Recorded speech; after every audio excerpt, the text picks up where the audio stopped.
Ladies and gentlemen, this story comes out of a place called New York City, and it's a very crazy story because they actually caught it on video. It's a heart-wrenching story because to watch someone and their child basically be attempted, like they attempted a kidnapping on this mother's child in the middle of the day, is just like, whoa. There's really no words to describe it. It's a really crazy thing. And it also shows you how bold just some criminals and some sickos are. And this is why I believe that there's a special place in hell for certain people, especially the individual that you see on my screen right there. We're going to talk about him and this situation. A New York City man tried to kidnap a 5-year-old boy in broad daylight.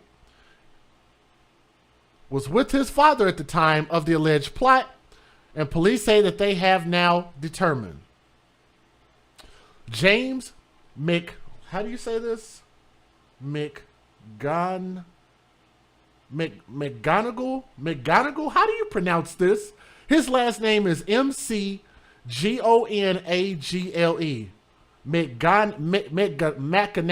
McNagle, I guess. James McNagle, 24 years old, whatever. The sicko dude, and I gotta mind my words, I don't want to get flagged, but the sick dude that tried to steal the baby is that 24-year-old dude right there on the right-hand side. So the kidnapper, he was charged with attempted kidnapping, reckless endangerment, and acting in a manner injurious to a child for allegedly trying to kidnap little Jacob Diaz, the little 5-year-old boy. He was arrested on Friday because initially they caught it on camera. They knew they had his face, but they didn't have a name to put with the face to be able to go track him down and find him. But now they do. Now they do. So whatever. Mr. Pedo, the 24-year-old pedo, appeared to leap from a nearby car and snatch Jacob off the sidewalk, throwing the little boy into his car. So I want to warn you guys, I'm going to show y'all the video, but I'm going to warn you, it might not sit well with your sensibilities. It might bother you if you cannot handle me showing that. I understand this might not be the video for you. But sources told the news that the older bald man is actually his 55-year-old father. Because I was actually curious about that. I actually had a theory about who, as the two men who were pictured on the surveillance footage during the attempted so that I can respect that. Totally respect that, and shout out to the mom. Shortly after the incident, I cannot say that last name. The pedo, who was from Pomona in Queens, New York, is said to have been headed to Brooksdale Hospital and punched an innocent bystander in the face. Window after he was brazenly snatched from the sidewalk in Richmond Hill neighborhood of Queens. He was seen in the alarming video of the attack wearing jeans and an orange polo shirt with sunglasses. I said, oh my God, my kids. Oh my God, my boy, Diaz Lopez said, recalling the botched kidnapping attempt. She said, I fought. They say you fight tooth and nail for your children, and that's what I did. And I like that. I really do. I like the fact that she did that. The mom noted that the stranger who grabbed her son did not say anything as he put him in the car. No evidence that the suspect knew the boy. The man is not on the street, and now I know I can rest, and I know my family knew the boy. The man is not on the street, and now I know I can rest, and I know my family is okay. Let me go ahead and just show you guys the video. Let me give you the fair usage. Let's get it in. Federal law allows citizens to reproduce, distribute, or exhibit portions of copyrighted motion pictures, videotapes, or video discs under certain circumstances without the authorization of the copyright holder. This is called fair use. It is allowed for purposes of criticism, news reporting, teaching, and parody, which doesn't infringe of copyright under 17 USC 107. All right, here we go. You said the stream is buffering? Let me make sure I've got my additional Wi-Fi devices turned off. Let me make sure. Hold on. Okay, this is off. Oh, that's a little bit low. like shit.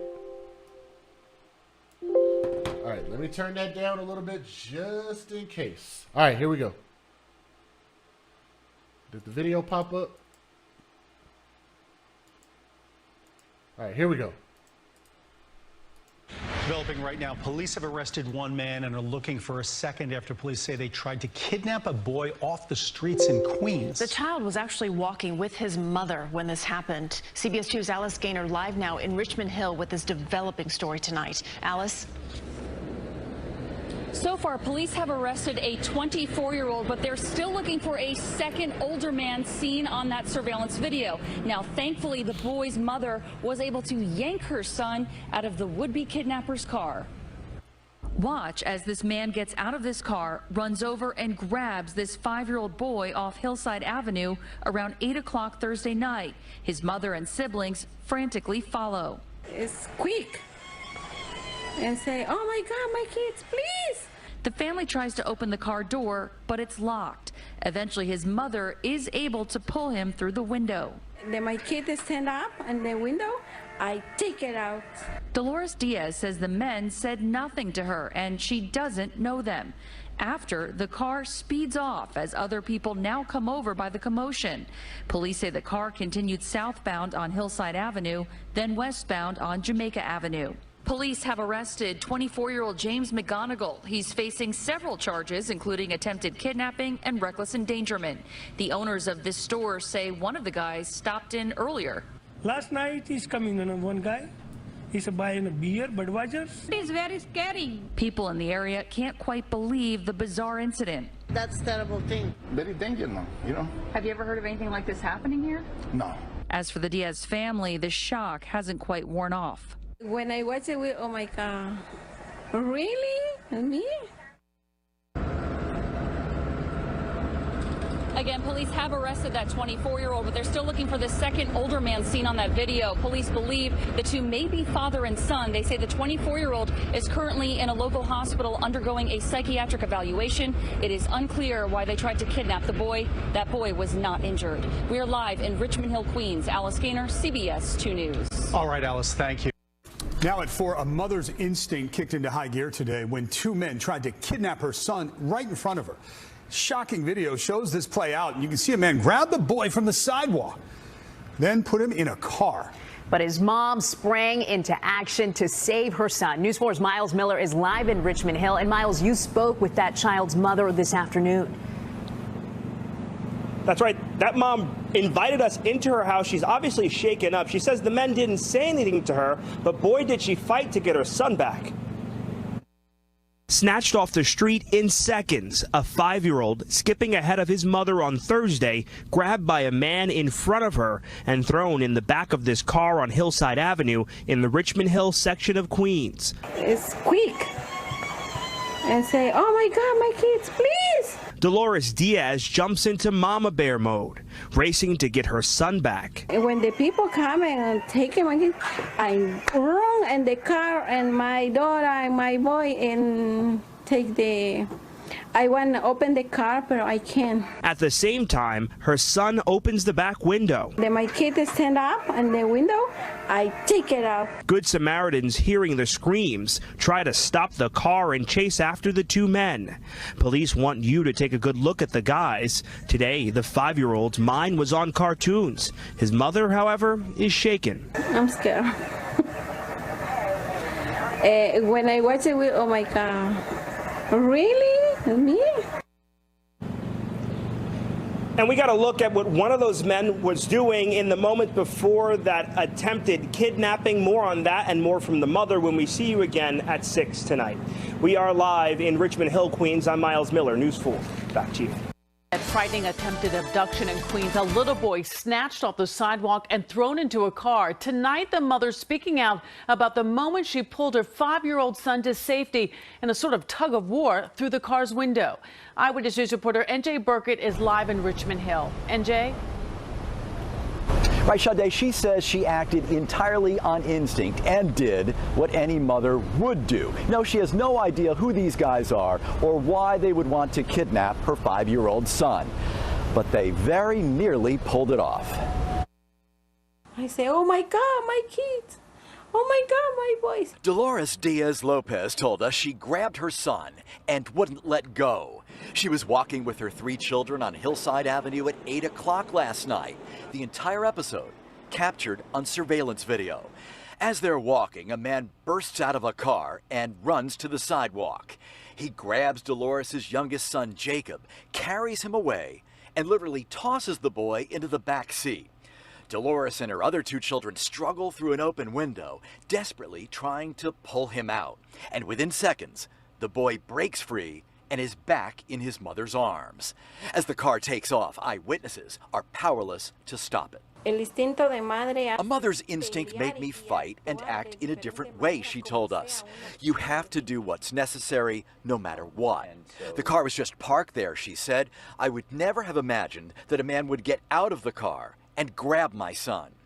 Jacob is 5 years old and was playing video games on his phone this afternoon. But Dolores says all 3 of her children are traumatized and refuse to leave the house. Mothers have to be careful with their children, she said. Always hold their hand when walking with them, because there are a lot of evil people, and you never know who is near. Investigators believe the man in the white shirt is the driver, seen in this video before the kidnapping attempt, walking with another man, described as an accomplice. The motive remained a mystery late this afternoon. Dolores says she's never seen either man before and has no idea why anyone would want to kidnap Jacob. Why? Why did they do that? I don't know. I didn't see the face, never. I don't know what happened. The people not talking nothing, only take my kids and put in the car.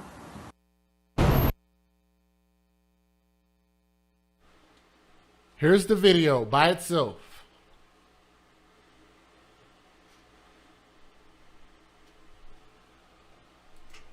That is so crazy.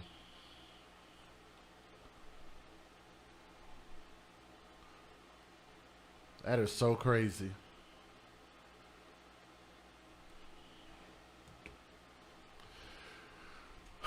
Those guys right there, both of them,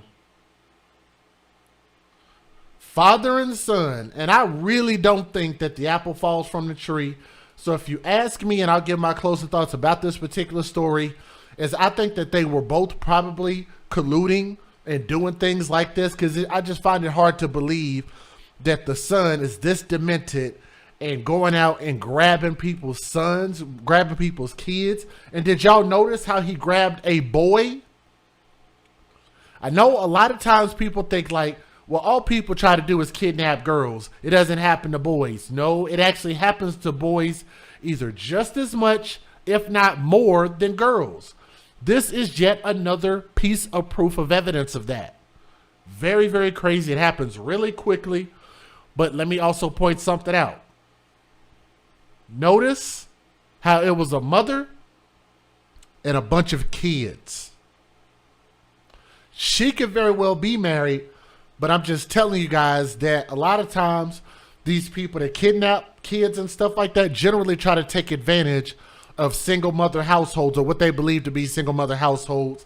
And you see a mother, she looks a little bit older, she looks a little feeble, like she's probably not that strong. And he made a snap judgment and said, oh, I'm going to take this kid, went and grabbed him, thought he was going to make a quick getaway.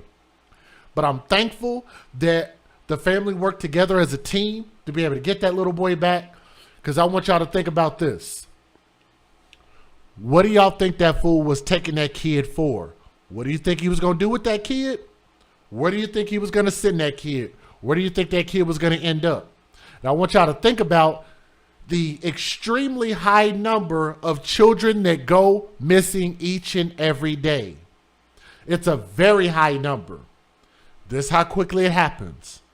This thing happens often. It happens in the day. It happens at night.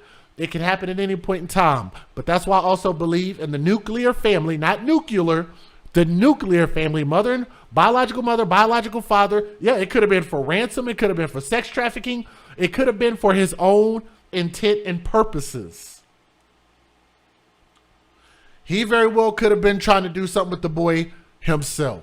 We don't know. We don't know how many times he's done this.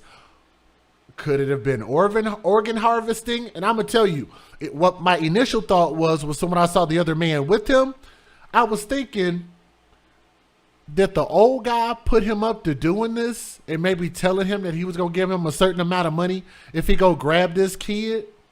I was thinking that at first, but now that I know it's his dad, that still could be the case. But it's just crazy.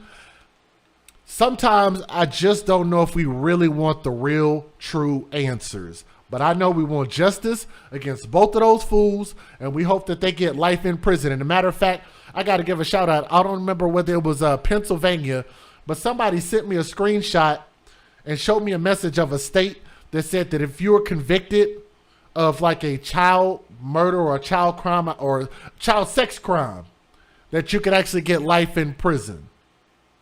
And I think that is so appropriate. I don't think a person who misuses, abuses children, murders, sexually abuses children, or anything like that. When you mess with our kids, you see that babies' lives matter. Y'all see the shirt. I don't think you should ever get a second chance to abuse our children. You F up once, that should be the end of it. Take a stand for the kids. Stand up for them, and let's stand on some principle in America. Don't give these type of pedos and bums these opportunities to continue to keep taking our kids. We got to put our foot down. All right? Shout out to the mom. I'm DJ Just J. This is one positive story. So kudos to Mama Bear. Guys, we're going to go ahead and move in. That's part number, I said part number one.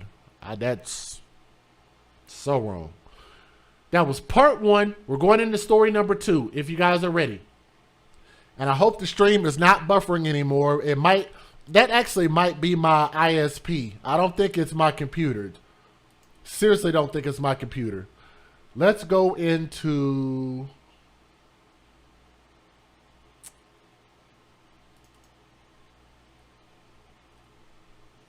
So many stories. Every one of these stories is crazy.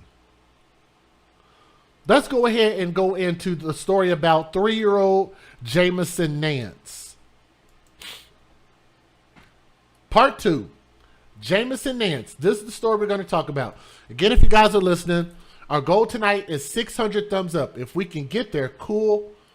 If not, then let's just get to 1,000. Let's get to 1,000 thumbs up if we can. If this mic gets too loud, y'all got to let me know. I can adjust it if I need to. But this is actually about a 3-year-old little boy. Very crazy story. Actually, I lined these up. I'm going to just go by the way that I have these lined up. So we're at 332 thumbs up. Pretty good. Let's try to get to 400 if we can. Let's try to get to 400 real quick if we can get there. We got 483 people watching, so we got enough here to get it done. 400 thumbs up. That'll bring us a little bit closer to getting to 600. Let me make sure and pause this. Okay, I already got it paused. Good deal. I'm very smart. Let me say thank you real quick. I'm going to read these donations in between. So thank you to Sylvia, Dominique Holmes, Lynn Eversley, and also Jessica W. And she said, thank you for all that you do. Appreciate any advocate for children. Here to support you and your channel. So Jessica W. and PayPal, if you're listening, thank you very much. Let's talk about these sick individuals that y'all see on my screen.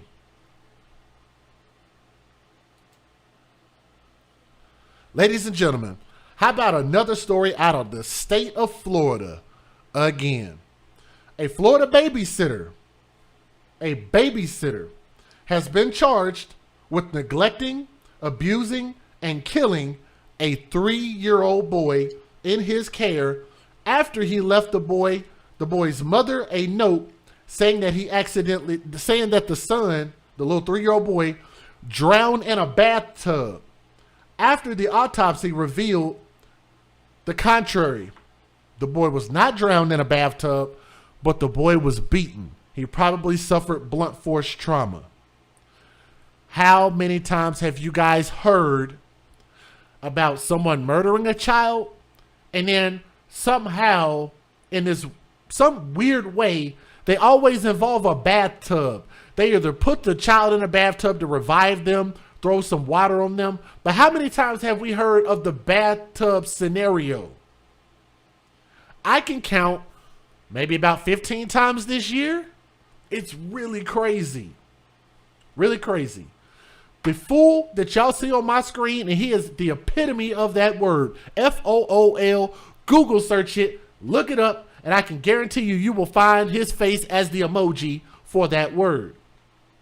Joshua Mans, M-A-N-N-S, 25 years old, reportedly called 3-year-old Jamison Nance's mother on June the 11th while she was at work, and told her that the boy had drowned in the bathtub. But when she got back to her apartment in West Melbourne, she found that man was nowhere to be seen and had never called for medical assistance. Huge, huge red flag right there. Instead, authorities say he left her a handwritten note saying that he had a seizure while Jamison was in the bathtub, resulting in him drowning. Can we put a prayer hands up in the chat and thank God for coroners and medical examiners? Why do I say that? Why do I say we should praise them? Because otherwise we wouldn't be able to really prove beyond a reasonable doubt what actually was the cause of death to this 3-year-old boy. We were able to find out this boy didn't drown in no damn tub. This boy was beaten to death. This fool was lying. Authorities say he wrote in a letter no one would believe him, and he did not want to spend his life in prison for something that he didn't do. The medical examiner did not find any evidence, no evidence, that the young boy had drowned, saying he had actually suffered from battered child syndrome. Battered child syndrome, suffering from weeks-old injuries, including broken ribs, stab wounds to the head, and brain swelling. Let's take a pause right there. I'm going to read that again. His injuries were weeks old, multiple weeks old. He had a broken rib that mom allegedly I guess maybe she didn't know about it, but the boy had stab wounds to his head.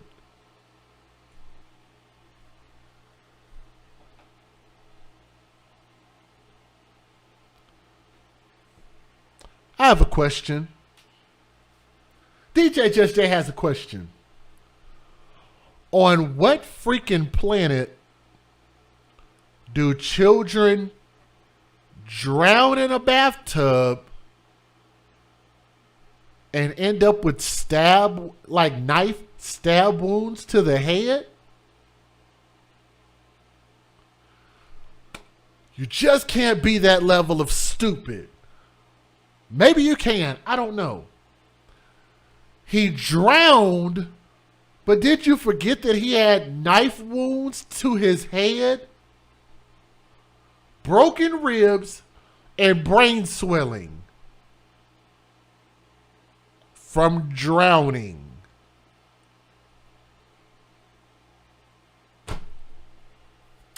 I'm not here to make criminals any better at their jobs. If they're going to continue to keep giving us these cockamamie stories, then it is what it is. Then we need to charge them accordingly. But let's keep going.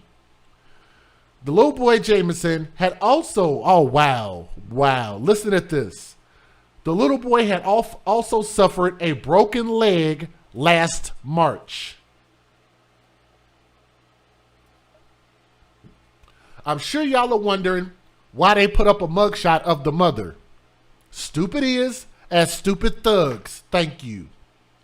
THUGS.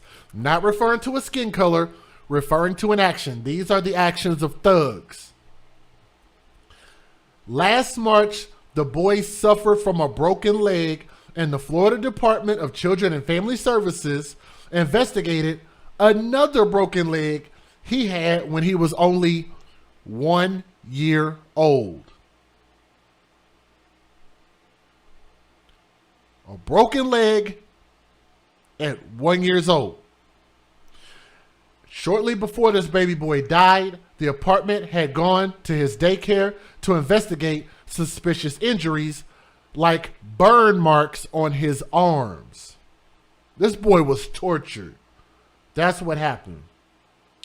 Man is not the boy's father. I repeat, not the boy's father, but lived in the same apartment building as Nance and his mother. He reportedly left the Grand Oaks at the Lake apartment shortly after the phone call to Nance's mother and was gone by the time police arrived on the scene. West Melbourne police then put up a post asking for the public's help in locating this dude, describing him as a person of interest in this case. Took them 2 weeks. On June 28th, he was arrested by U.S. Marshals in Georgia. So he tried to run. As he was trying to escape with the help of his family to get back to his home state of Virginia. I think everybody who was attached to helping him try to escape should also be arrested. What do y'all think about that? Every person, cousins, uncles, brothers, sisters, every single one of them should do 5 years in prison off top for participating in harboring a fugitive. He was arraigned on Friday, standing silently as the Florida judge charged him with first-degree murder as well as neglect and abuse charges. Man is now being held with no bond as a fugitive. Think that's it? Let me give you guys the fair usage. Let's talk about these videos. Let's get it. Federal law allows citizens to reproduce, distribute, or exhibit portions of copyrighted motion pictures, videotapes, or video discs under certain circumstances without the authorization of the copyright holder. This is called fair use. It is allowed for purposes of criticism, news reporting, teaching, and parody, which doesn't infringe of copyright under 17 U.S.C. 107. All right, ladies and gentlemen, let's take a pause real quick. Yes, Gen Pop. Put GENPOP in the chat if y'all were listening. I agree. Thank you for putting that in there. This dude needs to be in general population. He abused the absolute dog crap out of this boy for no reason. He was a volunteer. He volunteered himself to do this job. He wasn't this kid's father. He didn't have to participate in this child's life. So you have to ask yourself, yeah, thank you. Where's the dad? And why did he put himself up in a position to be a babysitter to this boy? That's a volunteer position. Even if you're getting paid, you're still volunteering yourself for a job that clearly you didn't want to do. Absolutely sick. We got 410 thumbs up. Let's try to shoot for 500. We only need 90 more people to click that thumbs up. Thank you all for sharing. Let me say thank you real quick. Leanne said, hit that thumbs up. Thank you, Leanne Ingalls, showing love. Here we go. Let's get it. Police say staff at the daycare run by Health First had noticed suspicious injuries on the child before he died, but did not report it to DCF. Now the health system says it is cooperating with investigators. 3-year-old Jamison Nance died last month at a West Melbourne home where investigators say Joshua Manns was supposed to be watching him. Now Manns and Jamison's mother, Erica Dotson, are facing murder charges, with police saying the little boy suffered several horrific injuries, including a broken rib and leg, brain swelling, and head wounds. Jamison attended a daycare run by Health First, which Dotson worked for as a nursing assistant. In the days after his death, West Melbourne police say a DCF investigator went to that daycare and talked with staff, then learned, quote, that the child had been observed having what they considered suspicious injuries that were not fully investigated or properly reported to DCF. Now, I also want y'all to remember, the boy had a broken leg at 1 year old, and then suffered another broken leg, which was also investigated. But we'll get there. I'm going to let the video play. The report says that includes a statement from Jamison that Manns would hit him in the head. There was a burn on his arm and injuries to his face.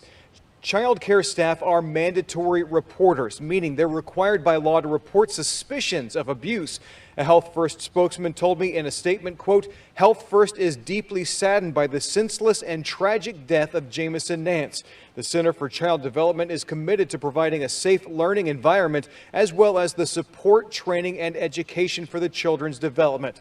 As for Jamison's mom, Erica Dotson, the health system says, quote, Erica Dotson's employment as a hospital CNA has been suspended, and we are diligently working with local authorities to assist in the investigation. Reporting in Melbourne, Bob Hazen, WESH 2 News.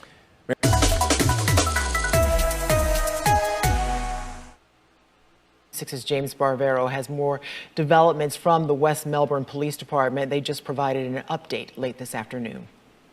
A month after Jamison Nance's death, police here now telling us for the first time they say the mother of the boy is just as responsible for the child's death as the man accused of beating the toddler and fleeing the state to avoid capture. That's the important part right there. And I want y'all to understand, AFC, you guys can give each other a hand clap. For those of y'all who've been sharing my videos, sharing the word, spreading the message. Like, our videos have gotten lots of views. Lots of people have seen this. And I'm glad that some cities, some states, some provinces, some counties are finally starting to listen and hold the people accountable who are taking their children, thank you, Miss June Bennett, taking their children to the thug zoo and leaving their children inside the thug lion cage. Finally, you guys can thank yourselves. And y'all wonder, like, is this advocacy actually making a difference? Yes, it is. Ask Make This Go Viral TV. Ask Illicit Deeds. Ask Leave It to Bieber. Ask any of our people who support and make these videos for our children. We don't just do this just because we're bored. We don't speak out just because we have nothing else to do. It's because we want to see real change, and this is our way to be able to call for that change. Make that beck and call, right? Shout out to you guys. I want y'all to hear this. Here we go. Police also just revealing today that the mother was a healthcare professional, a local CNA. My son was in the bathtub when my boyfriend had a seizure, and he said he's not breathing. The voice of Erica Dotson, who West Melbourne police say called 911 on June 11th as she drove home from work. But the reality was police say her son did not drown, as Dotson's boyfriend Josh Manns claimed when he was watching him. Police say 3-year-old Jamison's autopsy shows he was beaten for a long time. And despite crying on the line with rescuers, police say Dotson previously showed no concern about the abuse police say she knew Manns was inflicting on Jamison. Let's listen at that again. One more time. Did not drown, as Dotson's boyfriend Josh Manns claimed when he was watching him. Police say 3-year-old Jamison's autopsy shows he was beaten for a long time. And despite crying on the line with rescuers, police say Dotson previously showed no concern about the abuse police say she knew Manns was inflicting on Jamison. She knew that her child was in pain. She knew all these things were happening to her child, yet she kept him from public view to make sure that we as law enforcement were not involved, to make sure that DCF was not involved, because if we were, they know that we would be asking questions, and if so, Jamison may be here today. Police say today would have been Jamison's 4th birthday. Instead, it's the day his mother becomes the second person charged with his murder. Had she protected her child like a mother should, we will be celebrating a birthday instead of seeking justice. Yep. In West Melbourne, Brevard County, I'm James Sparvero, Getting Results News 6. Now, they actually have a press conference here. I don't think we need to go all the way into this press conference. It's about 8 minutes long. We'll skip it. But again, here's what I want people to understand. You might think that what we're calling for and what we're asking for is a bit too harsh. Like, well, what if she didn't know and this and that? As a parent, you must know. You must be able to put your children in advantageous positions, protect them, and you have to vet the people. Let alone the fact that this child had multiple broken bones over the years as a small child. 1 year old with broken bones, broken ribs, stab wounds to the head. There is no way you didn't know. Absolutely no way you didn't know. So here's what I want you guys to think about. People should be scared that they could get in a crap ton of trouble if they investigate this, and they could go to jail for life if something happens to their kid. Everybody should have that fear. But then again, most people, I believe, are actually good parents. I just think you got a bundle of bad ones out there. Joshua Mans. The West Melbourne man accused of abusing and murdering a 3-year-old boy faced a Florida judge for the first time on Friday. Joshua Mans didn't say a word, as the judge said he's to remain behind bars without bond. The 25-year-old is accused of killing Jamison Nance last month. According to newly released affidavits, Mans was taking care of the preschooler in their West Melbourne home while his mom was at work. As the boy's mom was getting ready to come home, court documents say Mans called her, saying Jamison likely drowned. She came rushing home, finding her son dead in the bathroom, and that Mans had taken off without calling anyone for help. Investigators say Mans left a note in the apartment saying he had a seizure while the boy was in the bathtub and drowned, adding, quote, no one would believe him, and he doesn't want to spend the rest of his life in prison for something he did not do. But a medical examiner didn't find any evidence of drowning. Instead, an autopsy revealed clear signs of battered child syndrome with injuries from weeks ago, including a fractured rib, brain swelling, and stabs to his head. Detectives also learned the boy suffered a broken leg last March, and that the Department of Children and Family Services investigated another broken leg 2 years ago. Just last month, DCF went to his daycare to investigate suspicious injuries, including a burn on his arm. Law enforcement found and arrested Mans in Georgia over 2 weeks after the boy's death. Investigators say he was trying to get help from relatives to escape to his home state of West Virginia. In West Melbourne, Marlene Martinez, West 2 News. I gotta say, I'm wondering the exact same thing. Where is the biological father? Because they made sure to clarify that this dude is not the biological father to this boy.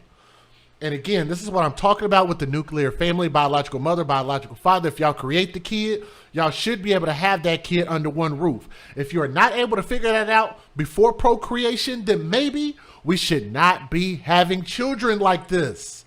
We can't keep having children outside of wedlock and then talk about, damn, it sure is hard raising kids without no help. Or you could just withhold having children until somebody puts a ring on your finger. Get married first. If ain't nobody trying to marry you, then maybe you shouldn't be having children. Because this is what you end up doing. You end up resorting to unauthorized babysitters, and who knows? Who knows what this fool was doing? Let me show y'all something. Let me show you something real quick. See if I can get his face up on the big screen.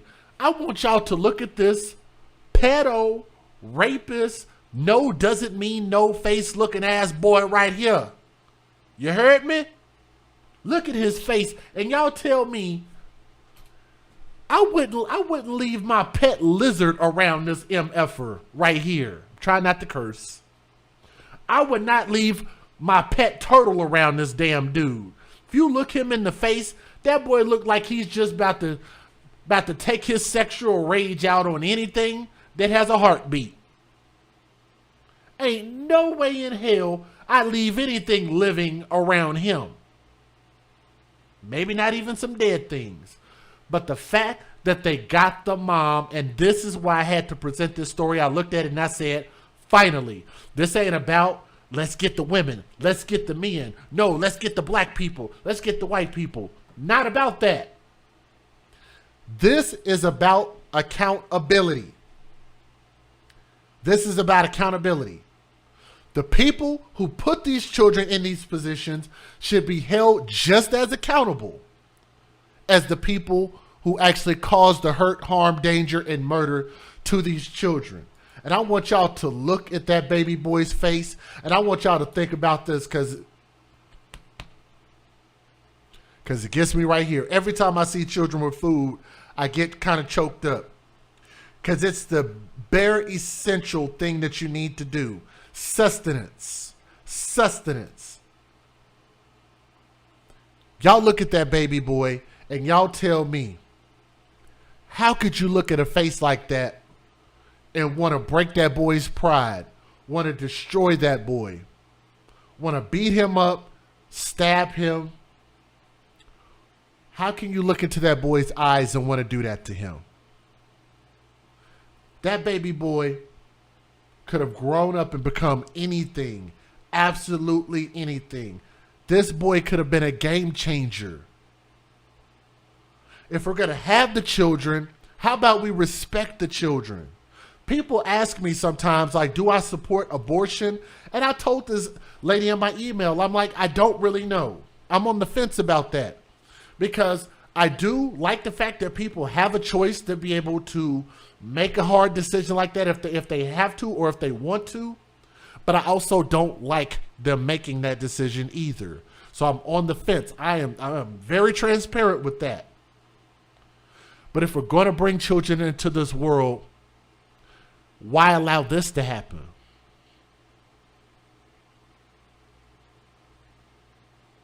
We make it seem like abortion is just the worst thing in the world. What's worse is when these children become conscious, when they feel pain, when they have understanding, when they feel neglect, when they feel hurt, when they feel betrayed, they're heartbroken, when they feel scared, they feel fear, and they see death as impending based on the person's actions that mom dumped him off and dropped off. Dumped her son off with this fool. That boy had nobody to call to. Nobody to beg and ask for help. And mom could have ended this a long time ago from the first incident. Even if I even think that you batted an eye wrong at my daughter, you would never be around my kid. If you even breathe wrong around my daughter, if you take a breath of oxygen the wrong effing way, you damn sure won't be around my kid. Why don't we have that in our heart? It doesn't take, I always love this. You don't have to inflict damage to project strength. I always love that quote. You don't have to inflict damage to project strength. All you have to do as a parent is stand on some freaking principle. Let a person know, I'm going to protect my child at all costs. Even if it means me turning you in and you get life in prison. Don't do anything to my kid. Sometimes all you have to do is stand on principle and let the law work in your favor. This is not a failure on DCFS. This is not a failure on the police. This is not a failure of Florida or any other state. This is a failure on the biological mother and biological father. Those two entities should have been able to figure this thing out together so this baby boy could have grown up and become something great, and they didn't, and this is the result of that. I hope that the mom gets her justice in court. I'd love to see her do about 15 years because of this. Now, if she was participating, give her life in prison too. But for now, if she just didn't say anything, I say 15 years. That dude, life in prison. No excuse. But for that baby boy, let me see if I get his face back up on the screen. Just want just his face. Jameson Nance, young Prince. R.I.P. R.I.P., man. Absolutely ridiculous.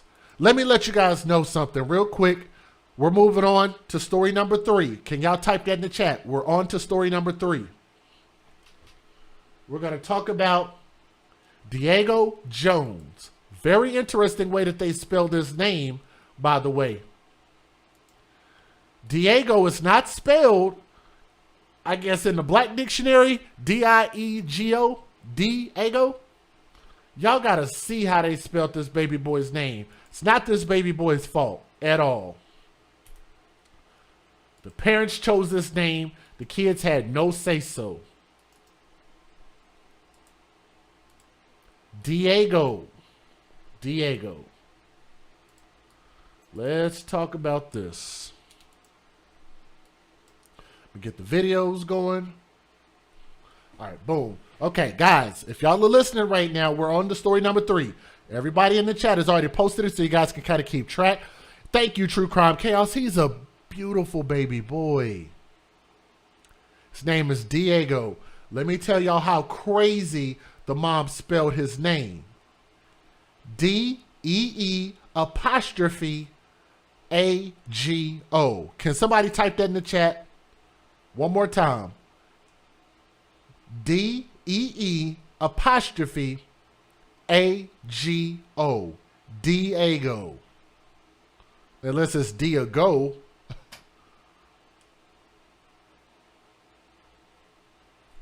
Mama is about 2 tacos short of a combination plate.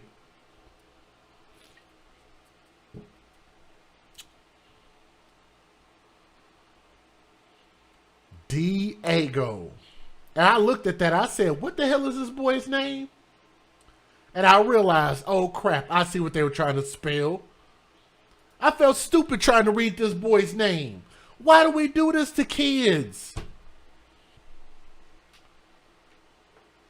When nobody can pronounce your name properly, even your own people can't pronounce your name properly, I think that's a shame. And I'm going to tell y'all, yes, I got it from Tommy. Tommy's been talking about this for what? I'd say, 10 years now? Probably about 10 years. I give credit where credit is due. That brother deserves his credit for calling out the silly things that we've been doing to ourselves. Just think about it like this. If I can't look at this baby's name and I mess it up, all our people mess up the name because we can't pronounce it properly, then we can't go get mad at the rest of the world for looking at us like, oh, y'all are racist. Y'all can't see what this is supposed to say. No.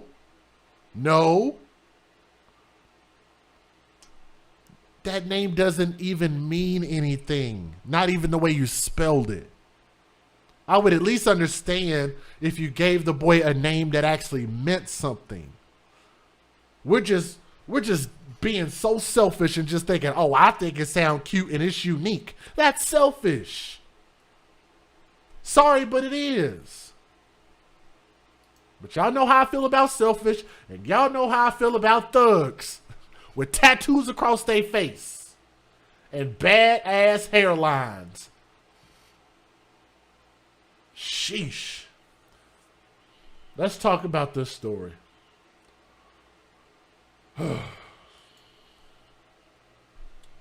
Ladies and gentlemen, this is going to be a story for the ages. I got to tell y'all, that is a beautiful baby boy that I see on the screen. Unfortunately, this baby has suffered at the hands of a man that should have never have had access to this baby boy. This man, if I'm not mistaken, is the father of that baby boy that you see right there. Beautiful, smiling, chunky faced little baby boy. That little boy's name is Diego. Diego Alexander Jones. 18 months old. The catch is when you say Diego, it's not D-I-E-G-O. It's actually, they spelled his name. The mom spelled his name, trying to be unique, like a lot of hood folks do. D-E-E'-A-G-O. Like it looks like D-A-Go, but it's Diego. Even when I looked at it, I was like, the hell does that say? Diego, cute name, but why do we got to spell everything so freaking, why do we have to make life so difficult for ourselves, for our children? I just think that, look at it like this. Let me say this real quick. I hope y'all don't mind. This is the AFC. We advocate for children first. Let's talk about our children. If we know that we had a hard knock life for us, it's a hard knock life for us. If we grew up and times were hard for us, why should we not want to make it just a little bit easier for our children? Don't you think? If we knew that we went through whatever it is, whether we went through bigotry, or racism or whatever it is that we feel like we went through, then why would we not make things just a little bit easier for our children? Dress them appropriately, have them talk appropriately, have them learn, have them go to school, have them, you know, maybe invest in our schools, have some good books, some good facilities, some good teachers, some good food. McDonald's, Burger King, Wendy's, Sonic. Woo. Maybe stop feeding our kids bullcrap food. If they say that food is the fuel to your body, then why do we continue to put trash inside of our children's bodies? I digress. We'll come back to it. A 23-year-old father, if you could even call him that. I want y'all to look at the neck tattoos. He's got a tattoo on the side of his head right there. I don't know if y'all can see that, because you also see those little splotches there. That's actually where hair was trying to grow in the middle of his head. I guess hair grows like in the middle of his face, and he was getting his edge up done in a way that I guess he hadn't had a haircut in a while. Like that boy rolled out of a moving vehicle on top of his head or something. Thug, Thug, not based on his skin color, but based on his actions. Okay? 23 years old, Shane Zachary Flowers was arrested by the Torrance Police Department and booked by the Los Angeles Police Department on suspicion of child abuse resulting in death, stemming from his own infant child dying allegedly because of his hands. Y'all catch that? You say, is my studio dusty? No, it's not. It is not. I'm doing the best I can. Actually, if you're just talking about as far as my voice, that's just the way I sound. I've sounded like this past 25, 30 years. I just sound dusty. Maybe I got a dusty voice. Anyway, Diego Alexander Jones. That's the baby boy's name. Let me see if I can get his. Look at that. Look at the cute little baby. And I'm going to tell you something. Shout out to the mom. And shout out to the people that think you can look at a person and create a cute baby.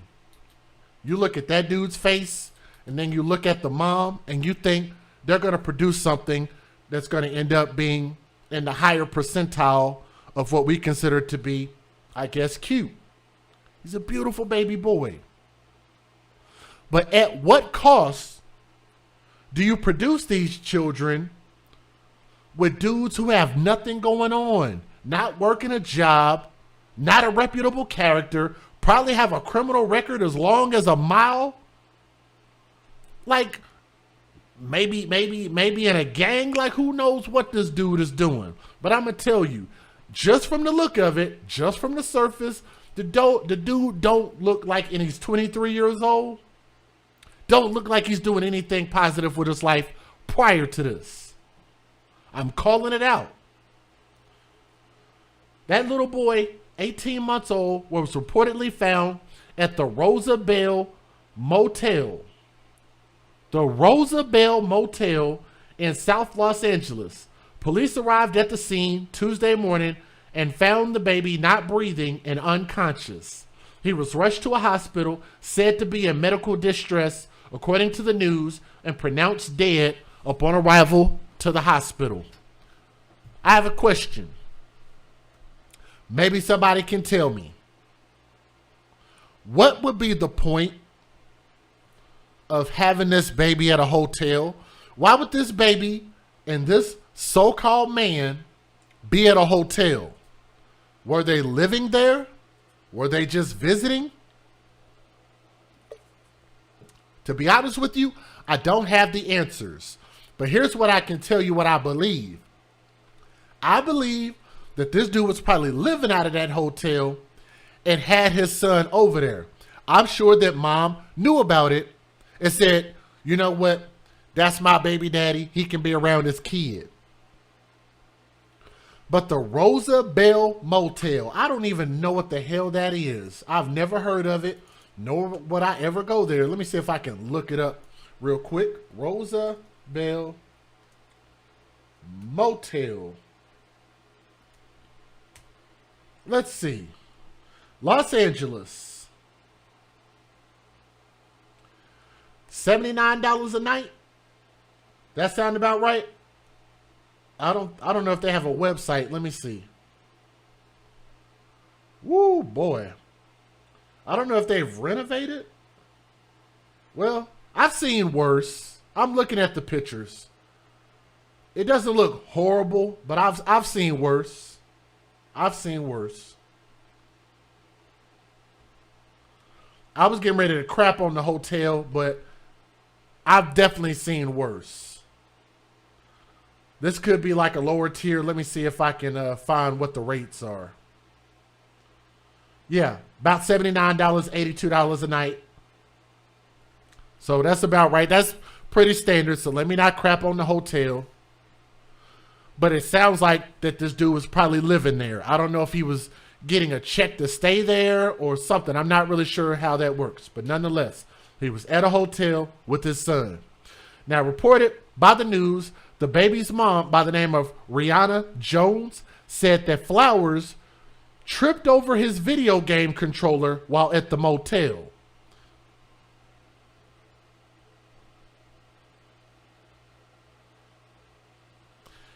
Have y'all noticed a trend just since last week? How many stories we've done where babies have been murdered and somehow there's always a video game or video game controller involved? Like, I've done like 3 stories and we still have a 4th one to go tonight that has to do with video games. Y'all not noticed that just in the past 7 days? He tripped over his video game controller. That's what he told the mom. She said he then punched the child and caused him to fall and hit his head. His own son. That beautiful baby boy on the right-hand side. That's what he did to his son. He told me that he didn't think he hit him that hard for him to die, for him to pass away. And I kept telling him to stop hitting my son. And every time I told him to stop, I got the outcome. I was getting beat up. Jones said that Flowers admitted to killing his son and said she gave police information that led them to Flowers. If you guys are in an abusive relationship, then I suggest you leave because this is the outcome I got. My baby gone because of him, said the mother. According to the news, Flowers had been arrested multiple times before. So I was right. This is according to the news. Go look up my source. Go look it up yourself. They are saying that this thug has been arrested multiple times before. Remember when I told y'all that I said that he probably has a criminal record that's about a mile long? You remember me saying that? You remember when I said that he's probably not a law-abiding citizen? You remember when I said that? Yeah. Well, check this out. Multiple arrests. The news site alleges that he was arrested in August of 2016 for stealing a car. He was arrested in November of 2017 for assault. He was arrested in September of 2019 for unlawful possession of a firearm, and last April for domestic assault in the 2nd degree. That is a career criminal. 2016, 2017, 2019, and 2020. Back to back to back to back to back. That's a bad choice maker.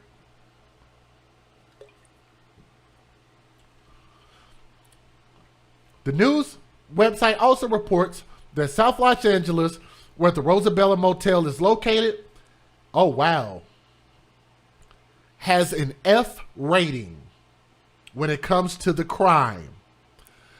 F as in Frank. it says that the Rosabelle Motel has an F, the letter F. It has a F rating when it comes to crime. According to the site, which it says it is using 2019 FBI data released last year, total crime is 86% higher than the national average. The area's violent crime rate is almost 350% higher than the national average, and property crime is 39% higher than the average in America. And just as soon as I was trying to get this weak-ass hotel a little bit of credit, they turn around and release the statistics. Isn't that something? Isn't that something? But let me go ahead and give you guys the fair usage. Let me let y'all listen to the news videos before I give you my closing thoughts. Let's get it. Federal law allows citizens to reproduce, distribute, or exhibit portions of copyrighted motion pictures, videotapes, or video discs under certain circumstances without the authorization of the copyright holder. This is called fair use. It is allowed for purposes of criticism, news reporting, teaching, and parody, which doesn't infringe of copyright under 17 U.S.C. 107. And if you guys would, do me a favor and please, yeah, it's a thug hotel, and I was actually trying to be nice. An F rating as in, yep. Yes, ma'am. F rating. The worst of the worst. And I was trying to give them some credit. We got 515 thumbs up. We only need 85 more people to click that thumbs up. If y'all would, share this video. Get us to 600 thumbs up. That would help us out quite a bit. We only need 85 more people to do it. All right, here we go. Let's get it. Let me get the news videos up here. A child found not breathing who later died at the hospital. Hold on. All right, here we go. A child found not breathing who later died at the hospital has been identified. Now police are looking for the father of 18-year-old Diego Alexander Jones. They say 23-year-old Shane Zachary Flowers is a person of interest in the case. Yesterday, officers responded to a 911 call of a death investigation involving a child at a motel in South LA. Jones was found unconscious and not breathing. He was taken to the hospital where he later died. Circumstances surrounding his death have not been released. And homicide detectives are trying to figure out what led up to a woman being stabbed to death. She was found dead inside a home on the 7300 block of Metalhia Avenue in Van Nuys. Her identity is not being released just yet, but police will only say that she was in her early 40s. They've detained someone they're calling a person of interest. Hello, I'm Mark Brown. Get more great Homicide detectives trying to figure out how a toddler ended up dead. That child was found in a motel room in South LA. NBC4's John Keddy's Klimax spoke with the neighbors who saw the emergency crews as they responded to the scene. I just saw ambulance coming out with the baby on his hands. You saw the baby? Yeah, I saw the baby, and then they took him right away. The Rosabelle Motel at 56 in western South LA. Today, it's quiet. But yesterday morning, LAPD officers, detectives, crying relatives, a death investigation of a 17-month-old baby boy. Everything just happened so quick. Mom was crying. Jorge Serrano works at the auto body shop across the street and shared this surveillance video of emergency crews arriving just before noon yesterday. He stepped outside to watch the commotion. And then I talked to one of the managers at the hotel that the baby had passed away for strangling and hit on the stomach. The LA County coroner says Diego Alexander Jones of Torrance was pronounced dead at the hospital. Cause of death, so far, undetermined. LAPD says no one is in custody. Sad because I have my own kids, so to see stuff like that kind of gave me the chills, you know. Now, LAPD says they have a special unit on this case. It's called the Abused Child Unit. They are trained specifically in cases like these, but they won't say whether there was any obvious signs of trauma to that little boy. Also, as to mom and dad, LAPD not saying whether they were involved or not. Reporting from South LA, I'm John Keddy's Klimax, NBC4 News.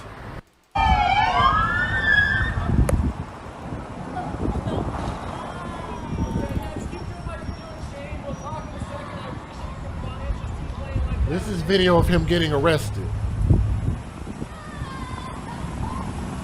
It's a little bit stretched out. It's only like a minute or two long. I just want y'all to see this.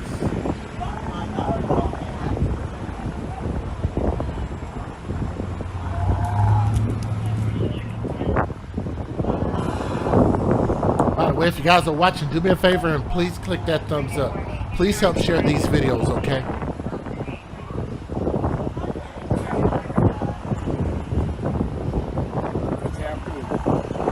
I think he's being accused of killing his son. Killing his son? How did you get that? I just heard him scream out, "I didn't kill my son." And one of the ladies just screamed, "How can you do this? He was just a baby."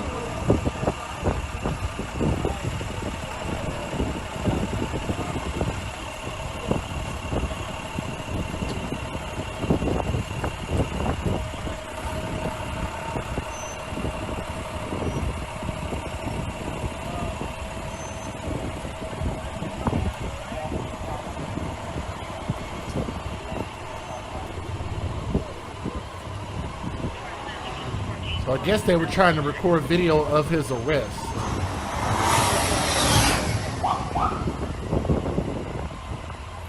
Even if I stretched it out, it'd still be a little hard to see, I think. Oh, there they go. There they go.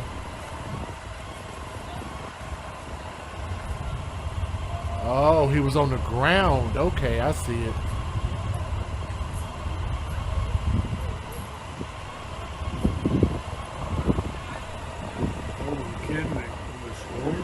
I'm not sure. I just pulled up right now. I don't know what. I haven't seen no child at all. I see the way they bent down there at the curb. I didn't see no paramedics or anything. Yeah, that's true. They got someone down on. Oh yeah, they got a suspect now. They just handcuffed him.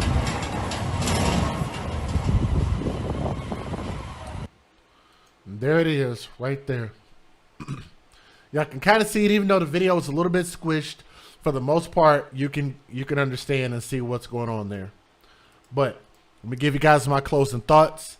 Again, I absolutely believe that the mom knew that this boy, because he ain't a man, I felt like she knew that he was a thug. They probably feel like this lifestyle is attractive. This fast money is attractive. This bad boy behavior is attractive. But here's what I want women like this mother to think about, because she's young and she might get a second chance in life to try to do right by some children, because she damn sure didn't hear. And I'm just being flat out honest, okay? I feel like she picked the worst possible person to be a father. That is somebody who has no direction, no ambition, and probably no father at home. What does he know about being a man or a father? Not anything. He knows about how to be good at procreating. He probably done watched every porno video there is out there, probably done been exposed to more sex than a little bit, and was able to engage her, to deal with her and her emotions and know where her soft sides are. No pun intended. She liked him, and she felt like that would be a good match to procreate and bring a baby into this world. Here's what I will never agree with. Just because you enjoy being in a relationship with somebody does not quantify you to procreate with them. That does not quantify as being somebody who is a reputable person to have a baby by. Does that make sense? Is it possible to be in a relationship with somebody and be with them and not make children? Is it possible to be responsible and respectful of your womb? Is that too much to ask? Why do we hold mothers in such reverence? And shout out to my mothers in the chat. They don't get offended because they understand. It's the people on the outside, the people who are non-subscribed to my channel, that keep complaining. The responsible women, the young ones, and the ones my age, and those maybe a little bit older, everybody understands this because this is common sense. But we have too many people who are just out breeding us. That's simply what it is. These fools are breeding like jackrabbits with thugs, having babies with ain't shit niggers. That's the truth. You had these beautiful babies, but when these babies don't have a positive figure in their life to know what to grow up and become, what do? They end up being a burden on society. They end up filling up your private prisons. Do y'all understand what I'm saying? They don't go to school to learn. They don't go to school to better themselves. They don't grow up to be productive members of society, to learn how to get their own. They always come with their hand out, expecting for you to give. And if you won't give, then they take it from you.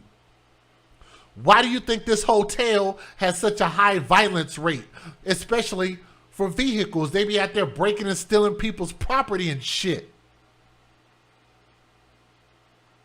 They steal and take because they don't value themselves. Therefore, they go out into the world and they don't value anybody else. Don't get mad about what I'm talking about. Don't get mad talking about, oh, you such a coon. You shouldn't be exposing this to the world and speaking against your people. Let me tell you, MFers, something that believe that these are my people. Let me tell y'all something. Baby murderers are not my people. Not a chance in hell. Baby murderers, y'all can type that in the chat. It's a live chat. Y'all can type it in the chat. Type it in the chat. Baby murderers are not my people. Baby abusers are not my people. Baby kidnappers, baby rapists. Anybody who would hurt, murder, and abuse our children, our innocent children, who cannot speak for themselves, nor defend themselves against the tyranny of their caretakers and their custodial parents' bad decisions, is not my people. That fool ain't my people. And I hope whatever prison he ends up in, maybe some of the OGs will let this fool know that how he got down and treated his own son, that baby that couldn't do a thing to defend himself, let him know what it feels like to not be able to defend yourself.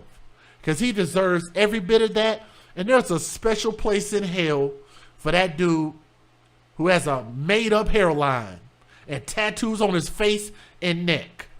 He's a baby murderer. He should be marked as that.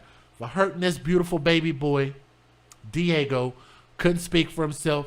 And this little boy looks like he's the sweetest baby, just like any and all children. I believe that all children, all babies are innocent, and they all should be protected. So let me say this and get this fool off my screen. To the mom, you see how she kissy face all in the camera? Y'all know what that is. Y'all know what that means. Y'all know what the tattoo in the middle of the chest means. You know what this colorful bull crap in her head. Y'all know what all of that means. Y'all know what all of that means.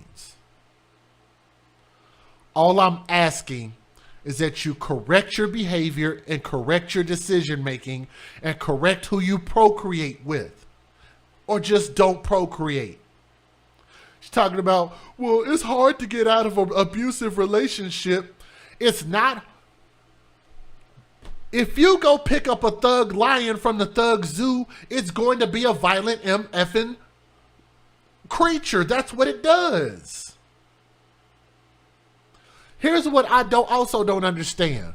I don't understand how chicks like this mother love them a thug, love them a gangbanger, love them a dude who out there slanging them things, out there getting it in, putting in work in the street, out there putting it down with the homies, putting in work, catching bodies.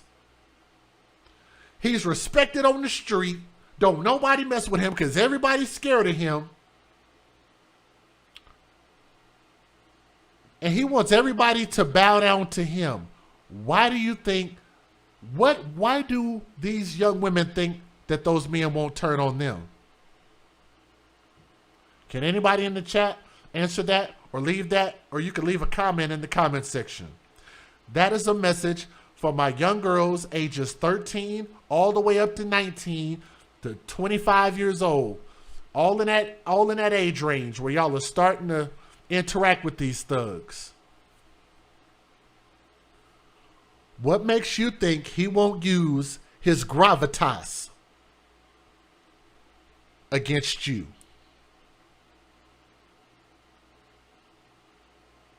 Think about that for a moment. All of the things that you like him doing to everybody else, he's going to do to you.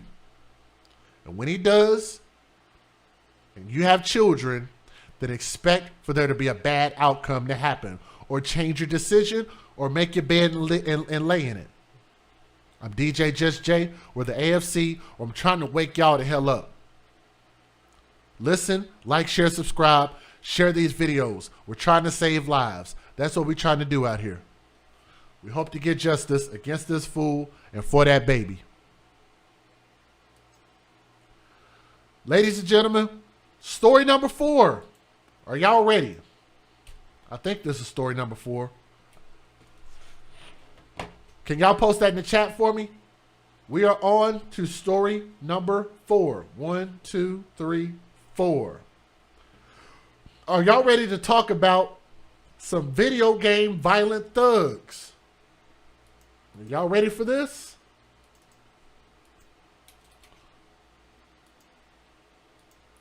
We're almost at 600 thumbs up. Thank you, Jessica, for letting me know.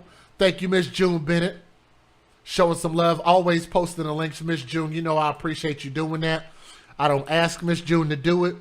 Miss June is just one of those type of people. She's just like, there's a job that needs to be done, and she just does it.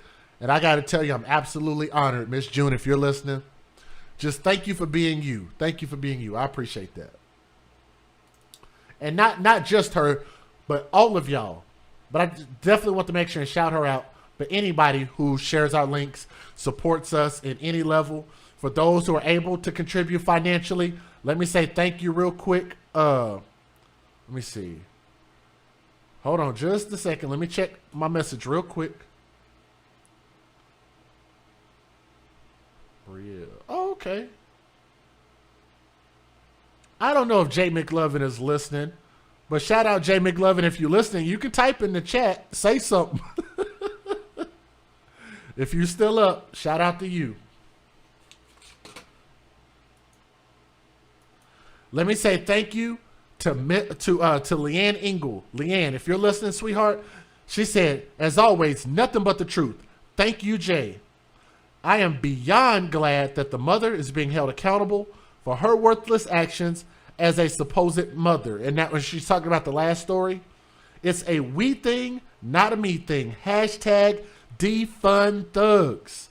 And I need to start using that. Defund thugs.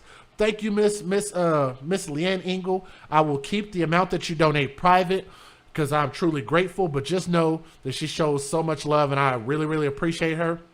Let me say a quick thank you. Let me make sure I can say your name. Tara D. I don't donate to many causes, have never joined a channel or super chat, and basically keep to myself. I watched this channel for about a month before subscribing and then joined the channel, and now even figured out the live chats. I appreciate that. I want to thank you for being so dedicated to these precious babies. You have motivated me to do what I can to make a difference. It's not much, but I hope it helps. God bless. And let me tell you something. Yes, it was plenty. Not only was it plenty, but anything 4 quarters and above is greatly, greatly appreciated. And like I say, it's just kind of one of those things that if you could show some love out of your budget, cool. If you're not able to donate, one thing you could always do is click that thumbs up. You can share the video. The more we grow as a family at the AFC, it will bring people in that can contribute or want to contribute just out of the love for what we do and what we're trying to accomplish. So in turn, you actually are sitting more than plenty just by spreading our message. So Tara, thank you. Leanne, thank you. To Jessica W, if you're listening, said thank you for all that you do. Appreciate any advocate for children. If you're listening, thank you. Lynn, Dominique, Tanea, hey Tanea, thank you. Sylvia, if you're listening, thank you. For those who are wondering where the links are, all those links are in the description box for all of that. Let's go ahead and get this next story started. Story number 4. We're ready for number 4. Let's talk about this. Let me get all these ads off the screen. I don't even know what. Why would Dr. Death? Have y'all seen that? I don't watch a whole lot of TV series. They had a TV series called Dr. Death, and that thing popped up on my screen. That's kind of ironic that we're talking about so much death, and Dr. Death advertisement showed up on my screen. It's a little bit freaky. True Crime Chaos 603. Thank you very much. We got 603 thumbs up. Not too shabby. I got to start doing these earlier, though. But we got so much to talk about.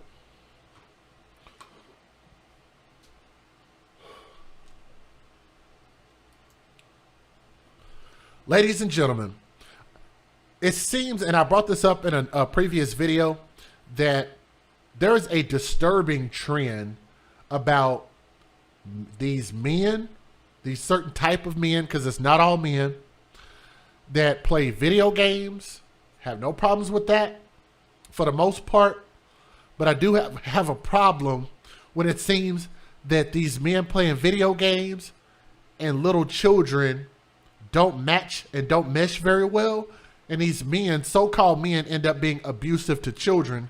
The reason why I bring that up is this is like the 4th story in the last 7 days that I've done that involved the death and abuse of a child and a man playing video games.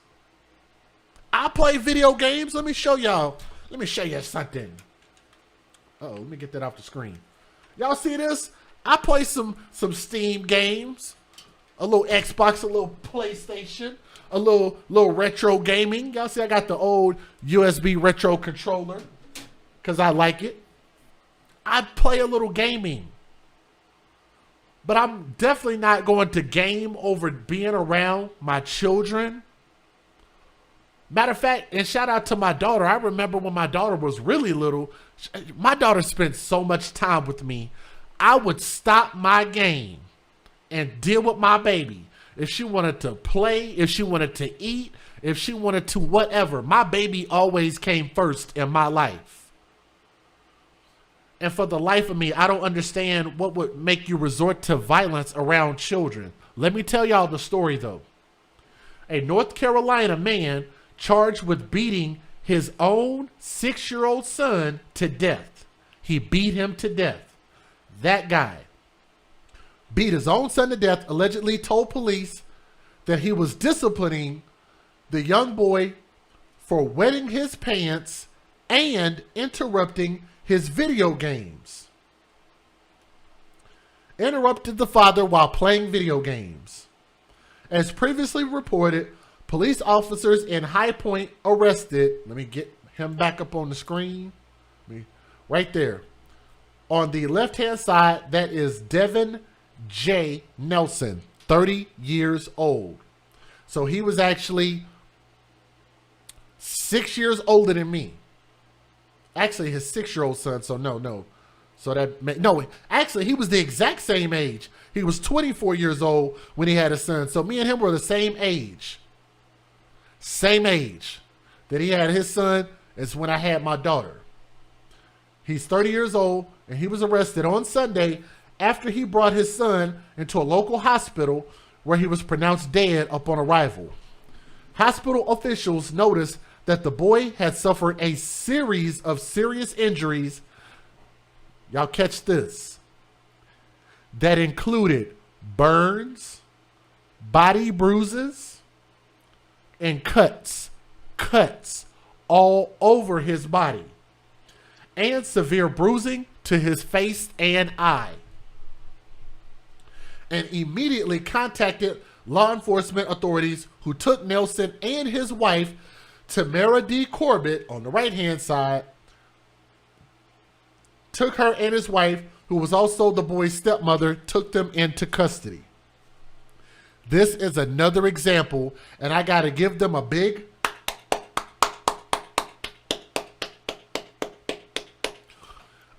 shout out for not only pressing charges, and I think they're going to get a conviction in court.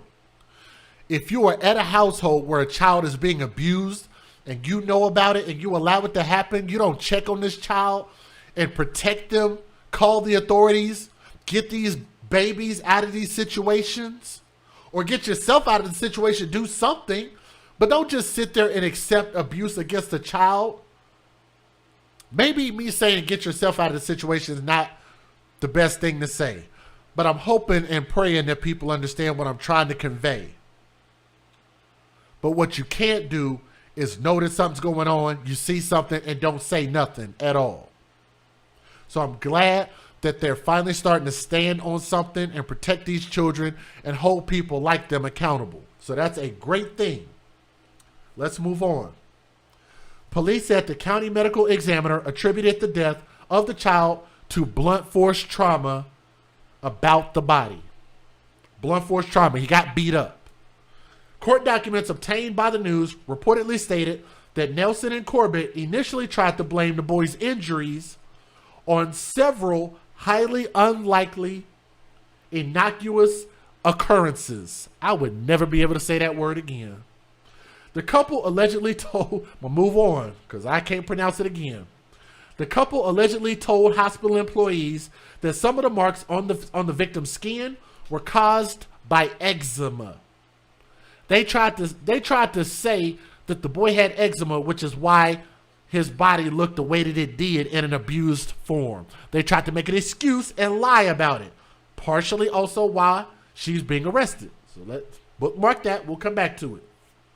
Tried to say that the boy had eczema on his skin and that his more serious injuries were incurred when he fell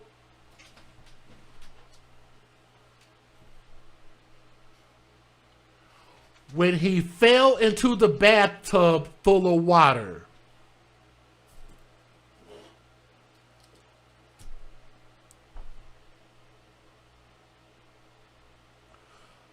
Again, can we put a question mark? Can y'all put that in the chat? Again, question mark, question mark, question mark. Again? This is the second story today that they blamed it on the bathtub. Not this year, not this month, not this week, not over the last few days, just since I've been reporting stories today. The second story today.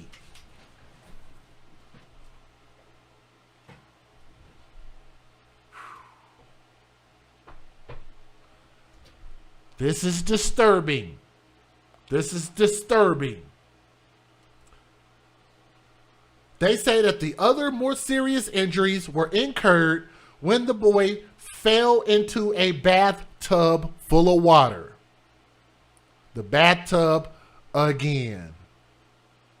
However, doctors and nurses noted that the child was brought into the hospital completely dry and fully clothed.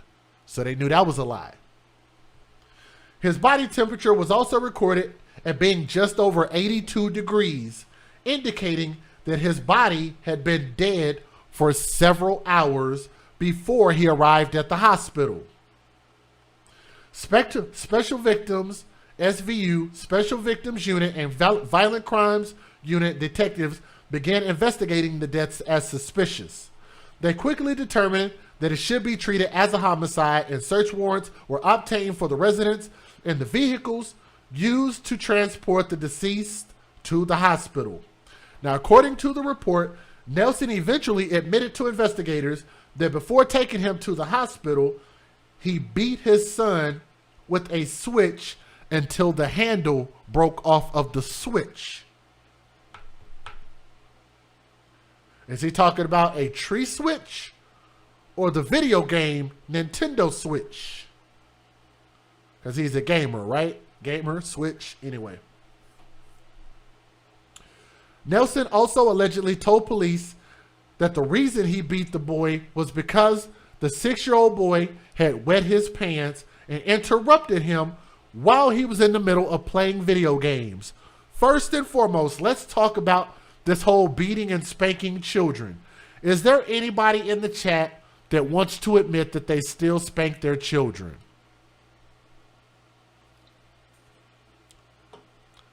Purely an education moment. Purely an education moment. I want y'all to hear me. Listen with your heart. Listen with an open mind and an open heart. If you have to physically discipline your children, then you are not suitable to be a parent. Please let me explain why I say that. Children are like sponges. They absorb everything and they regurgitate everything. They have to be taught, they have to be trained, they have to be educated. You grow a child up in the way it should go. If you do not, that's why they call it potty training. Potty train, train to potty, potty train, train to potty, right? They have to be trained and you have to employ patience. Or employ patience. You have to employ patience. Had to correct myself. You have to employ patience because it's going to take time and they're going to have accidents. And you know what? Some kids learn quicker than others do. But as a father, as a parent, as a caretaker, whatever the hell you are, you have to understand that you still have to have patience. If they have an accident, then call it what it is. It's not like they knocked over a gas can and lit the house on fire. It's something that can be fixed relatively easy. Bodily fluids are relatively easy to clean up. Throw the stuff in the washing machine. It's clean. End of story. Wipe it up off the floor. Wipe it off the bed. End of story. Everything's clean. Everything's back right. Why would a baby need to die and be beat the hell up because they had a potty training accident at 6 years old? That's what 6-year-olds do. They're learning. Barely just starting school. They're barely school age. So just as an educational moment, I'm asking you guys, if you're still spanking your children, if you hit your children, pop their bottom, grab them, yell at them, scream at them, stop doing that. If you need help and need more tips of how to not do that, because training starts here. The only thing children learn with you being physical with them is they learn fear. And you don't want your children to fear you. You want your children to respect you. That takes more brain power. And all I'm asking for people to do is use a little bit of brain power. These people right here, you can clearly tell they don't have a lot of brain power. Inside those noggins right there is probably a whole lot of gelatin, a whole lot of space, because their brains are probably very, very small. Okay? Very small. The news additionally reported that Nelson and Corbett's neighbors had called the police several times in the past to report hearing what they believed to be the sounds of children screaming and being physically abused. So shout out to the neighbors for hearing something and saying something. Shout out to them. Officials from the boys' elementary school had also reported that he had come to school with bruises on his face and told administrators that Dad popped me in the face. But check this out. An investigation was opened, but the child reportedly told investigators that his bruise was actually the result of him falling down. So Dad made him change his story. And if you have that on record that that's what the boy initially said, how can you not use that against the parents to take that child away from them, to do a more thorough investigation? I don't know how the hell. Now we got a dead baby. That's a system failure right there. It's a failure on them because they're the parents, but that's also a system failure. We'll get back to that. Nelson and Corbett are both facing felony charges for child abuse. Nelson also was charged with murder, while Corbett has been charged with being an accessory to murder. I love it because they both need to be charged very harshly. Let me give you the fair usage. Let's get it. Federal law allows citizens to reproduce, distribute, or exhibit portions of copyrighted motion pictures, videotapes, or video discs under certain circumstances without the authorization of the copyright holder. This is called fair use. It is allowed for purposes of criticism, news reporting, teaching, and parody, which doesn't infringe of copyright under 17 USC 107. Also, don't forget, please make sure and show these babies in these stories some love. You can give them a virtual hug by clicking that like. Share their stories so more people can hear these stories, okay? Make sure you guys click that like button. It's like giving the children a virtual hug, okay? Let's watch these news videos. We start tonight in High Point, where a couple accused of abusing and killing their child was back in court today. And they are now facing new charges. Ford Hatchett was in the courtroom today. And Ford, you heard the chilling details of the abuse, and what was really disturbing was to see that there were signs leading up to this. Absolutely. Good afternoon. Devon Nelson and Tamara Corbett are now charged. Nelson is charged with murder in this case, and Tamara Corbett is charged as an accessory to that murder. That's on top of child abuse charges both of them face. And court documents today show that Nelson admitted to police that he beat his son until, quote, the handle broke off the switch he was using.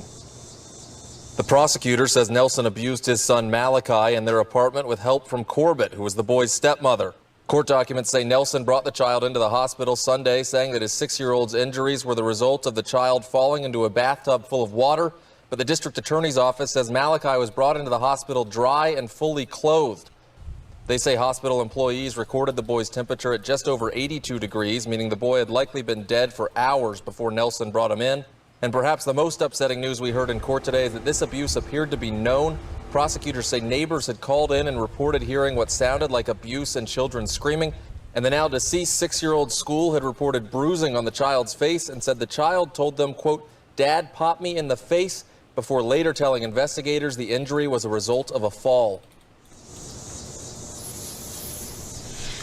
And prosecutors say Nelson told police that he disciplined his son for wetting his pants and interrupting his father while he was playing video games. Christine? All right, Ford, and you also learned today that this isn't the only child involved in this case. What more can you tell us about that? Yeah, that's right. The prosecutor says that there were 2 other children living inside the home, a 3- and a 4-year-old. They've been taken by the Department of Social Services and are under their supervision now. And the district attorney says that the 4-year-old has fractures on his arm consistent with abuse. And let's hear that again. There are other children that were living in the house that were also abused. Listen at this.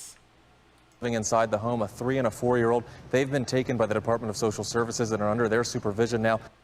Let's hear that again. Also learned today that this isn't the only child involved in this case. What more can you tell us about that? Yeah, that's right. The prosecutor says that there were 2 other children living inside the home, a 3- and a 4-year-old. They've been taken by the Department of Social Services and are under their supervision now. And the district attorney says that the 4-year-old has fractures on his arm consistent with abuse. In High Point, Fort Hatchett, WXII 12 News. And now to a heartbreaking and gut-wrenching story involving a child. A High Point couple accused of abusing a 6-year-old and killing him are facing new charges. Ford Hatchett was in the courtroom this afternoon for their court appearance. Ford? Yeah, good afternoon, Christine and Talitha. Devon Nelson, is charged with murder, and Tamara Corbett is charged as an accessory to that murder on top of the child abuse charges the pair faces. And court documents we pulled today show that Nelson told police he beat his son until, quote, the handle broke off the switch he was using. Both appeared in court on a television monitor today, and the prosecutor says Nelson abused his son Malachi in their apartment with help from Corbett, who was the boy's stepmother. Warrants for Nelson and Corbett say their 6-year-old son was brought into the hospital with burns and bruises on both of his thighs, multiple cuts all over his body, and more bruising on his face, including around his eye, and that the defendants tried to blame some of the marks on eczema, a skin condition. Court documents say Nelson brought the child into the hospital Sunday, saying that his 6-year-old's injuries were the result of a child falling into a bathtub full of water. But the district attorney's office says Malachi was brought into the hospital dry and fully clothed. They say hospital employees recorded the boy's temperature at at just over 82 degrees, meaning the kid had likely been dead for hours before Nelson brought him to the hospital. Perhaps the most upsetting news we heard in court today is that this abuse appeared to be known in the past. Prosecutors say neighbors had called in and reported hearing what sounded like abuse and children screaming, and the now deceased 6-year-old school had reported bruising on the child's face and said the child said, quote, "Dad popped me in the face," before later telling investigators the injury was a result of a fall. And prosecutors today said Nelson told police that he disciplined his 6-year-old because he wet his pants and interrupted his father while he was playing video games. Talitha? Oh, my. Think about how that sounds. That sounds so silly, even when you hear the news say it. He interrupted his video games, and that's why he killed the baby. All right, Rhonda, back to you. That our own actions, like, people are more embarrassed about us talking about our actions in a form like this, like on our channel, than they are about what these people are actually doing. That's scary. That is scary. A horrific story out of High Point. Police say a father beat his son to death and then waited for hours to take him to the hospital. The father's girlfriend is charged with accessory after the fact. WFOY News 2's Jenna Curzina was in court today when both went before a judge, and we want to warn you, some of the details are disturbing. There were a lot of disturbing details shared inside of the courtroom today, and we also learned from court documents more details on why the father allegedly beat his son to death. Investigators say the 6-year-old Malachi Nelson was brought to the hospital on Sunday but was already dead. Police charged Devon Nelson with first-degree murder. Investigators also charged Nelson's girlfriend, Tamara Corbett, with accessory after the fact. Corbett spoke in court this afternoon. She says she's innocent and is working towards becoming a pediatrician. Meanwhile, when Nelson went before the judge, investigators said Nelson admitted to beating his son with a switch so hard it broke. Investigators also said Nelson admitted to beating his son because the child peed his pants and interrupted Nelson while he played video games. I want y'all to think about this. And I've said this before, and I think I'm going to continue to say this. If you can't do to your wife what you do to your child, then why would you do it to your child? If you can't do to your husband what you do to your child, then why do you do it to your child? Think about that. Earlier, I spoke with a supervisor of the Special Victims Unit, and he said in 2020 there was a home. They are now in the custody of DSS. Those children were the ages of 3 and 4. Investigations are being into those children to see if there was any abuse, and if there were findings of that, more charges could come. Breaking news, High Point police have arrested the man they say is responsible for the death of a 6-year-old boy. The child's father, Devon Nelson, and his girlfriend, Tamara Corbett, were both arrested under felony child abuse charges. Social services took custody of 2 other children at the time of the arrest. Investigators say the autopsy showed a history of physical abuse of the child. The death was ruled to be the result of blunt force trauma. Both suspects are being held in the Guilford County Jail under a $2 million bond. Because y'all know my memory is not that good. Sometimes I'll say things and just flat out won't remember what I say. But I think that's a good analogy to use, that if you can't do it to your significant other, then you shouldn't be doing it to children. Period. But again, another story in 1 week. Matter of fact, in the same night, that have to do with these so-called fathers, these so-called men playing video games. Their game get interrupted and they end up killing the kids. But they were already bad people. They should have never been around children. So that becomes the responsibility to make sure that we do background checks on these women and men,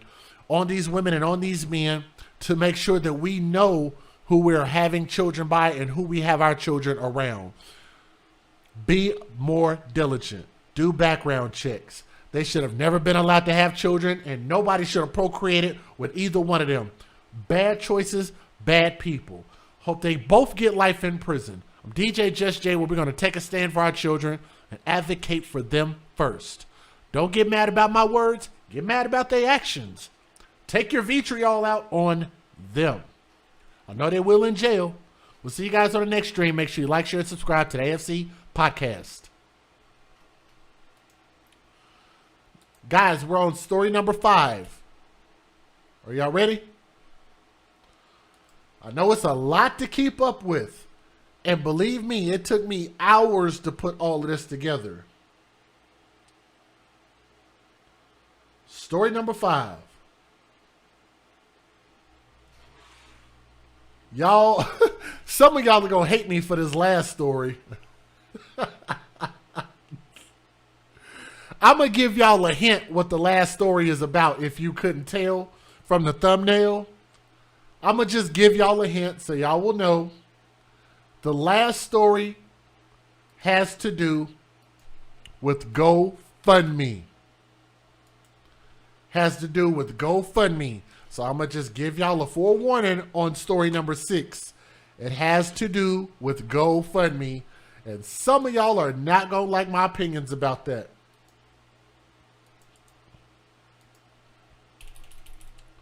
Let me get my videos loaded up here. I'm having to do these one by one. Hold on. Guardians. These women are about as dumb gets. These particular women are. We're doing 6 stories tonight. This is story number 5. If y'all would, y'all have clicked the thumbs up. Awesome. Awesome, awesome. Can we reach one more goal? Can we get to 700? That means if old people leave, some people got to go to sleep. We're bringing in some new people. We're at 664. So if we can, we need 36 more people to click that thumbs up. If y'all would. If we can get 36 more people, we'll be at 700 thumbs up. That'll be such a blessing. I'm definitely thankful for 600. Let's push for 700. Let's see if we can get there. It's a free and easy thing to do. Thank you for those who became channel members. I didn't read them. I'm sorry about that. If y'all just joined the channel membership, let me say thank you. I missed some of them. I'm sorry about that. Let me say thank y'all for joining the channel membership. Let me also say thank you real quick to Tara. Thank you, Tara, and thank you, Leanne. Those were the last 2 that came in by way of the PayPal. Also, there was somebody who donated on Venmo. I'll read it here in a little bit, but thank you if you donated on Venmo as well for just showing some love for the channel. I appreciate any time that y'all do that, okay? Let's talk about these heifers right here on my screen.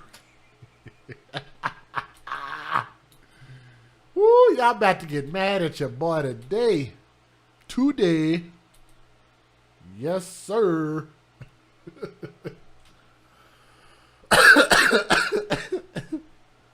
These faces, boy. Woo! Man. Let's talk about this.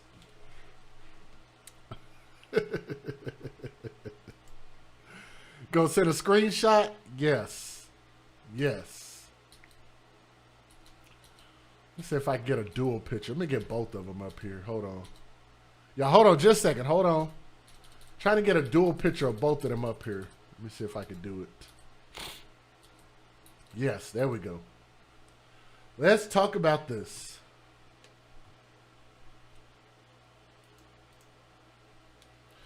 Ladies and gentlemen, this particular story had an Amber Alert attached to it because they were trying to find a missing 13-year-old girl.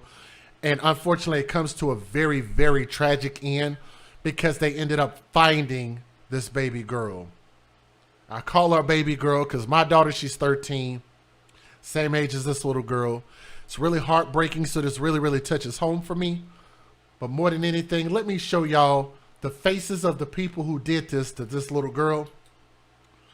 These 2 individuals right here, Cruella Sr. and Cruella Jr. Boy, only the devil could love these 2 faces right here. These are some rough looking women, boy. They look like they came out of the Civil War or something. Just bad face looking. My goodness. Looking like they just climbed out of a boxing ring after about 14 rounds with the heavyweight champion. Lord have mercy. There's a reason why I'm talking about their looks. I could actually attach that to this story and why this ended up happening to this little girl. So I want y'all to tune your ears in for how I correlate those two things, okay? The Alachua County Sheriff's Office has arrested and charged not one, but two family members. Two family members of that little girl that you see in the center of the screen, of 13-year-old Delia Marie Young, in connection with her disappearance and her homicide. Homicide is intentional. That means somebody killed this girl, okay? Now, authorities have arrested Delia's aunt by the name of Valerie Young, age 57, so there's clearly nothing young about her besides her name, in Levy County. And on May 27th, according to the sheriff's office spokesperson Kaylee Beal, and charged her with aggravated manslaughter, aggravated child abuse, evidence tampering, and depriving that girl, Delia Young, of medical care. Delia Young's guardian, Marion Williams, 52 years old. 57 and 52 years old.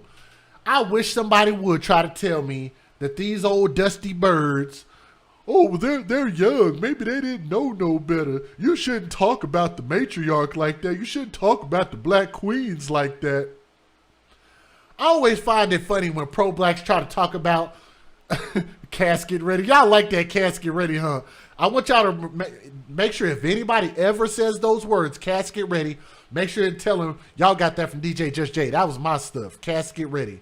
But they ain't got no makeup on, so we can't use that example on these old dusty birds right here, boy. Condor looking ass broads. Man.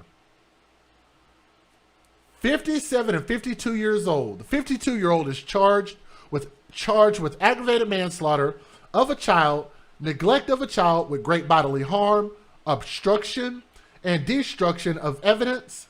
Sheriff's deputies arrested Williams on May 26th after she willingly traveled to the sheriff's office and confessed her involvement in Delia Young's disappearance.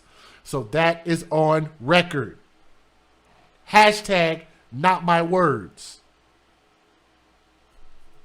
On June 2nd, Alachua County Sheriff's deputies located this girl's remains. And so I want y'all to understand that for the longest time since this girl was missing, they were not able to find the girl's remains. They just found her remains on June 2nd. In northwest Alachua County during a large-scale search operation, which you guys can see some of those pictures of these benevolent white people out here looking for your black children. I say those two things for this reason. First and foremost, I call them benevolent white people because we're always trying to talk about how the police and the government is bad and corrupt. But anytime we try to look for our damn kids, guess who it is out there in droves, searching forests, searching lakes, searching underground sewer lines or whatever the hell it is that they do, following leads, hundreds and hundreds of tips. It's not a bunch of us. There's usually people that share the skin tone of people who we call racist, and they keep their foot on our necks.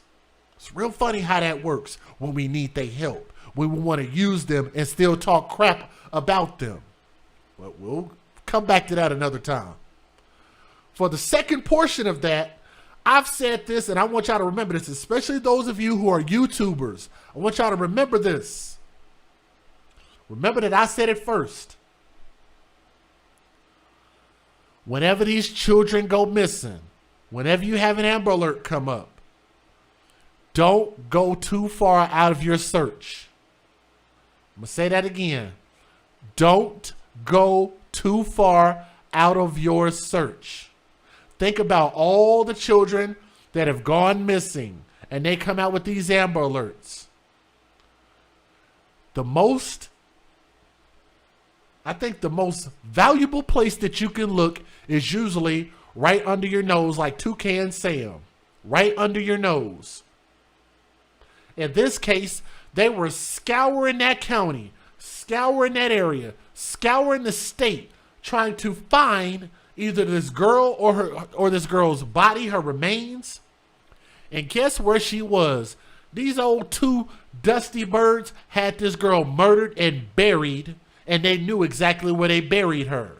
While they're wasting precious tax dollars and wasting precious volunteers' time out there looking for something that they already knew where she was, wasted everybody's time. That should be a crime in itself. Why don't they ever charge them with restitution? Oops. Am I speaking too soon? Yeah, I think maybe y'all should get y'all taxpayer money back. Yeah, I do. Yep. I think if they waste $100,000 worth of manpower, they should also be charged that in restitution.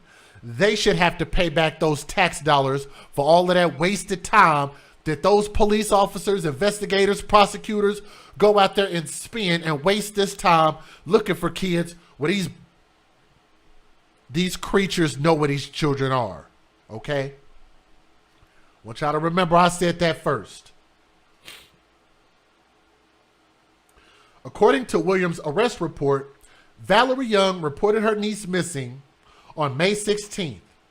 At the time, Valerie Young told the Lucia County Sheriff's Office that the child had a history of running away and that she disappeared from their Northwest 142nd Avenue residence the previous night. There were several contradicting versions surrounding the disappearance of the child. On May the 19th, the Sheriff's Office posted a digital missing persons flyer to Facebook and Twitter in an appeal for the public to help locate the missing child. And that's where they found that baby.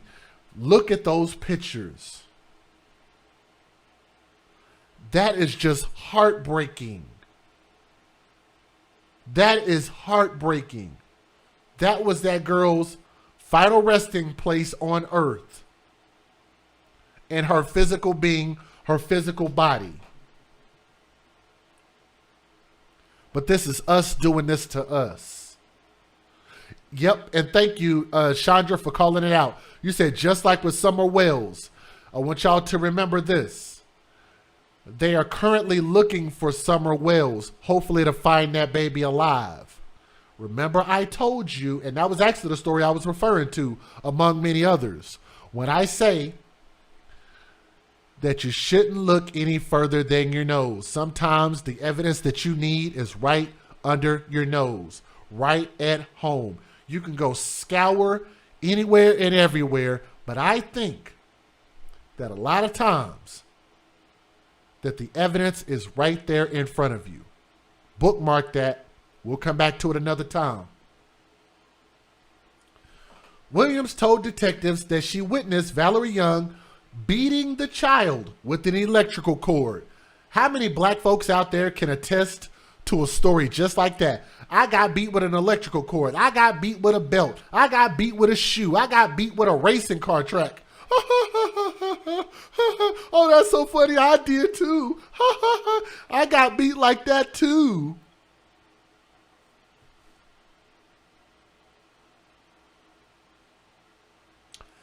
After intervening to stop the beating, Williams claimed Delia Young, the little girl, refused medical care.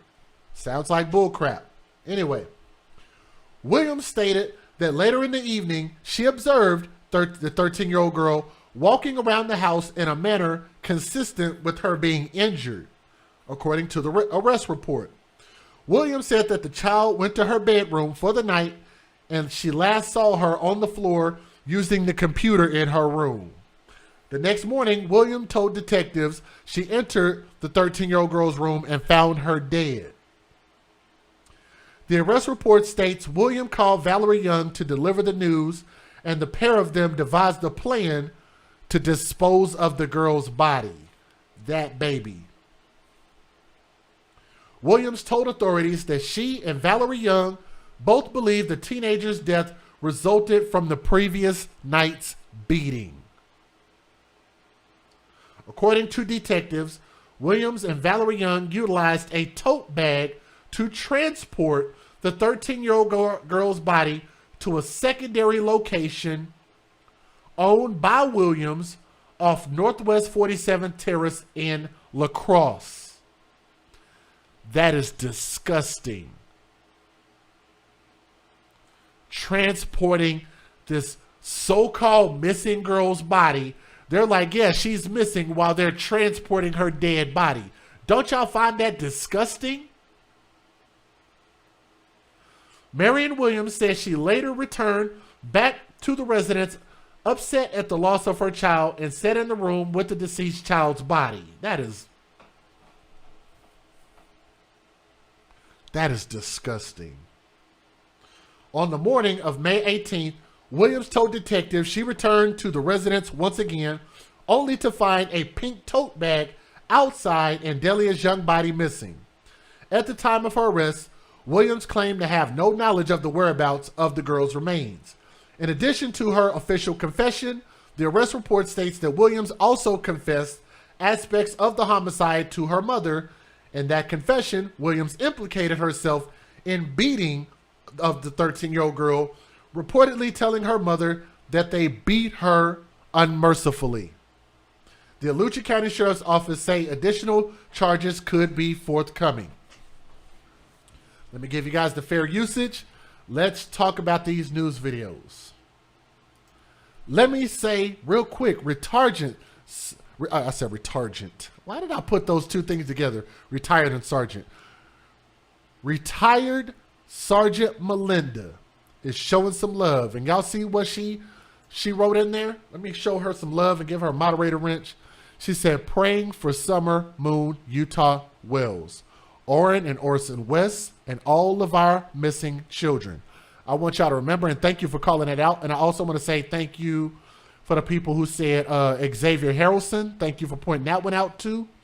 But Retired Sergeant Melinda donated $100 in the super chat, showing some love.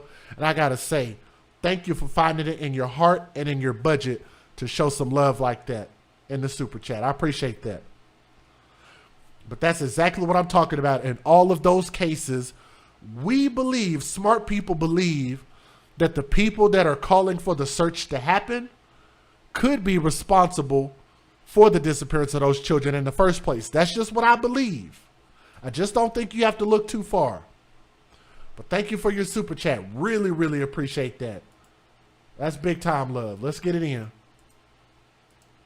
Federal law allows citizens to reproduce, distribute, or exhibit portions of copyrighted motion pictures, videotapes, or video discs under certain circumstances without the authorization of the copyright holder. This is called fair use. It is allowed for purposes of criticism, news reporting, teaching, and parody, which doesn't infringe of copyright under 17 U.S.C. 107. It's my honor to be able to share these stories and talk about them and really try to just bring about a change. So I really appreciate you guys' support so much, however you guys choose to support. Let's talk about this. Let's get it. This morning, investigators are looking for a 13-year-old girl who disappeared from an Alachua County neighborhood a week ago. 13-year-old Delia Young hasn't been seen since last Friday. At the time, she was wearing blue pajamas and carrying a pink purse just north of Gainesville. Young is 4'2" and weighs about 75 pounds. Anyone who sees her is urged to call 911. Here's the part that I want y'all to watch. This is a recording in court of one of these dusty birds crying in court. You know why she's crying? Not because she feels sorry for the 13-year-old girl. She's crying because she's selfish. She's crying because she only cares about the fact that she's going to be punished for her illicit deeds. Think about that for a moment. Watch this.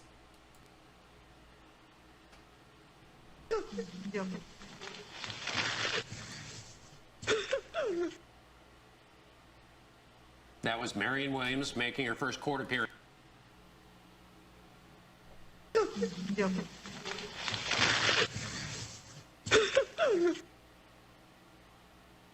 That was Marion Williams making her first court appearance today. She's being held on homicide and other charges in connection to the disappearance of her niece, 13-year-old Delia Young. And now Valerie Young, another aunt, is behind bars held on those same charges. Delia was first reported missing Sunday, May 16th. And yesterday, Williams, who is the child's guardian, told Alachua County deputies that on Sunday, the 16th, Delia was severely beaten by Valerie Young. The next day, Williams claimed she found Delia dead, but did not report the death to deputies.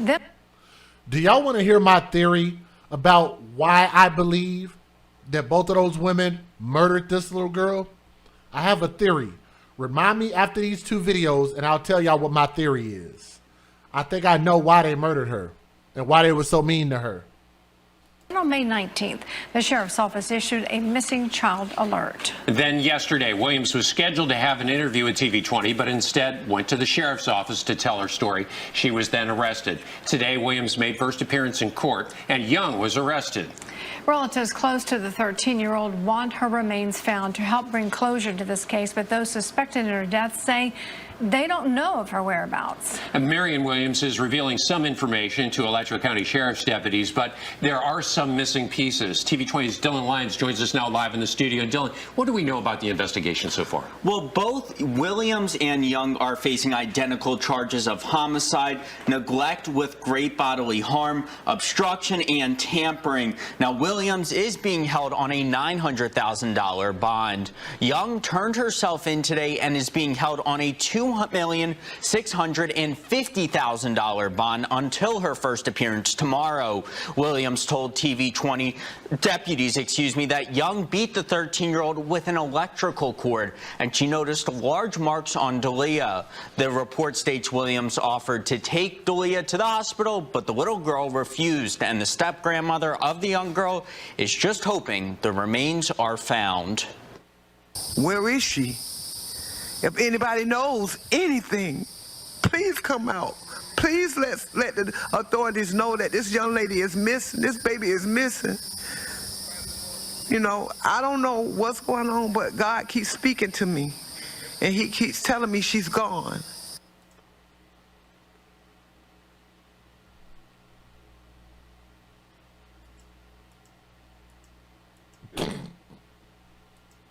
Just hoping the remains are found. Where is she? If anybody knows anything, please come out. Please let the authorities know that this young lady is missing, this baby is missing. You know, I don't know what's going on, but God keeps speaking to me, and he keeps telling me she's gone. Well,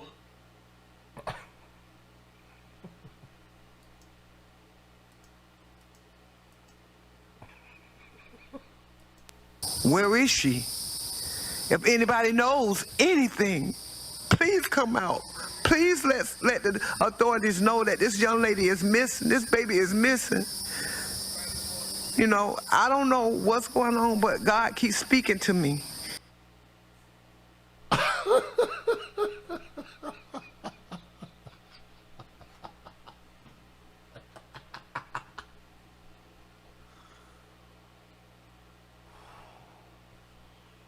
Woosa.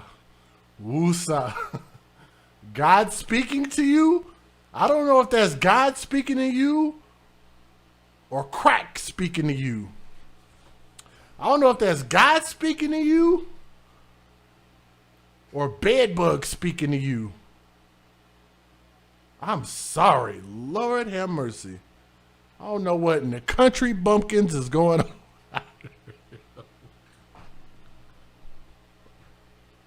And he keeps telling me she's gone.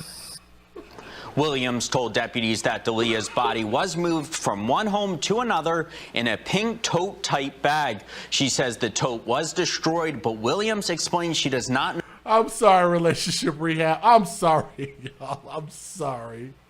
I'm sorry. I'm a terrible person. The whereabouts of Delia's remains, and we'll have more from that exclusive interview with the grandmother coming up tonight at 11 on TV 20. Dave, Paige. JBTV 20, your local station.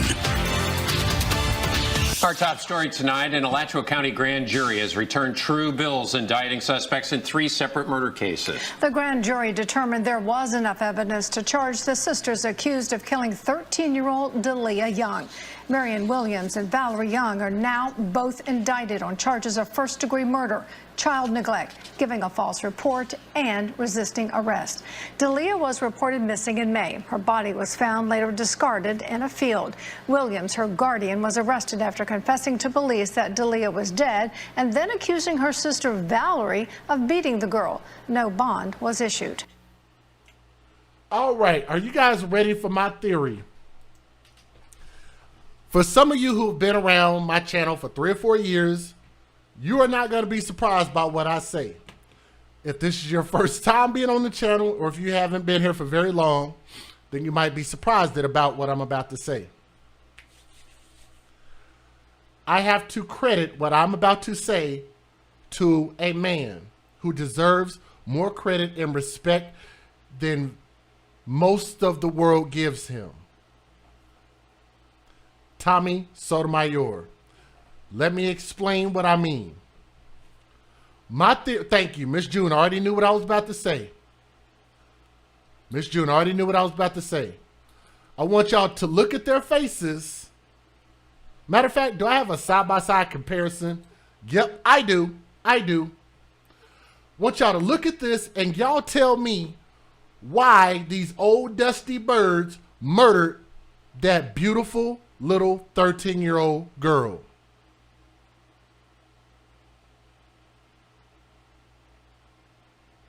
Anybody want to take a guess?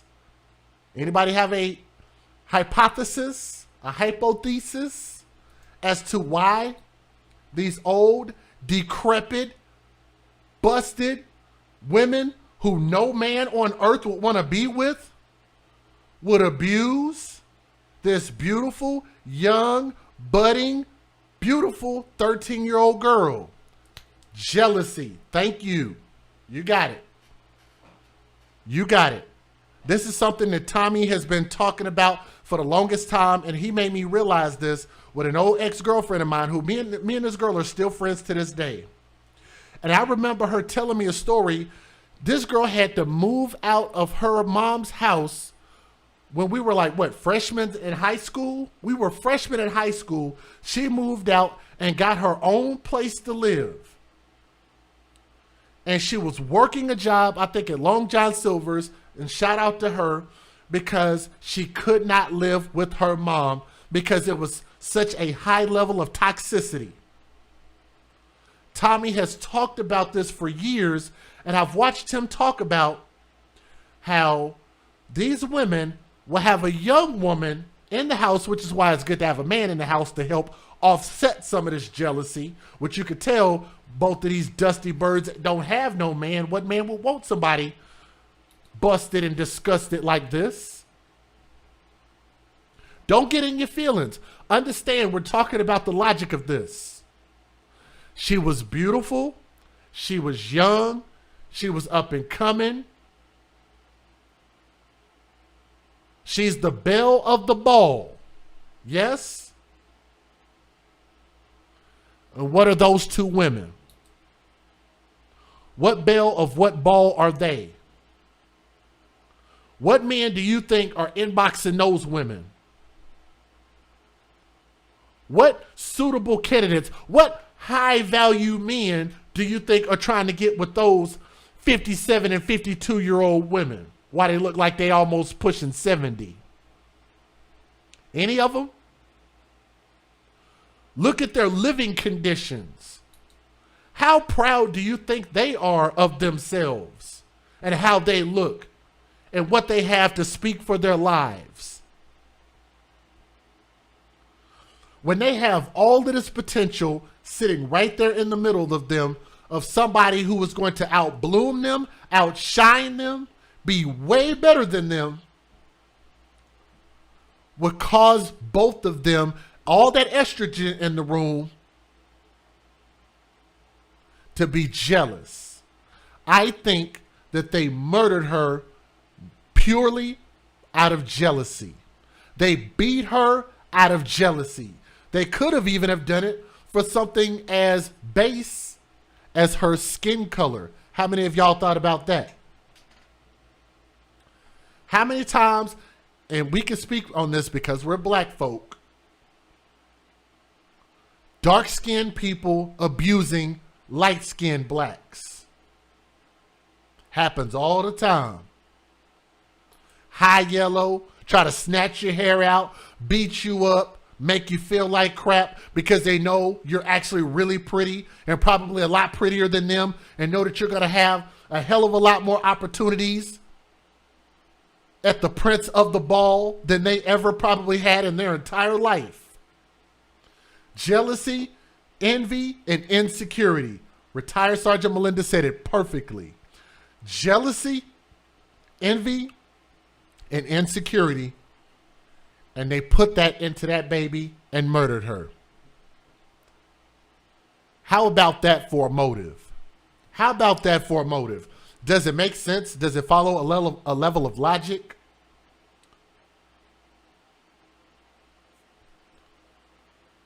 I could not speak that point without giving credit to the man that actually gave that point many, many years ago.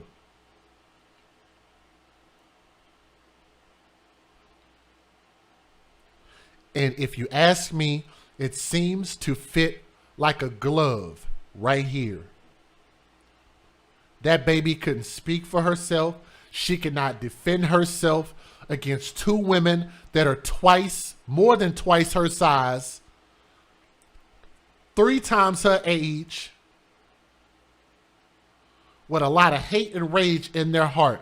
And I want y'all to also remember my hashtag babies for benefits. They were not biological parents to this kid. So you would also have to ask, like the smart people in the chat asked, where are her biological parents?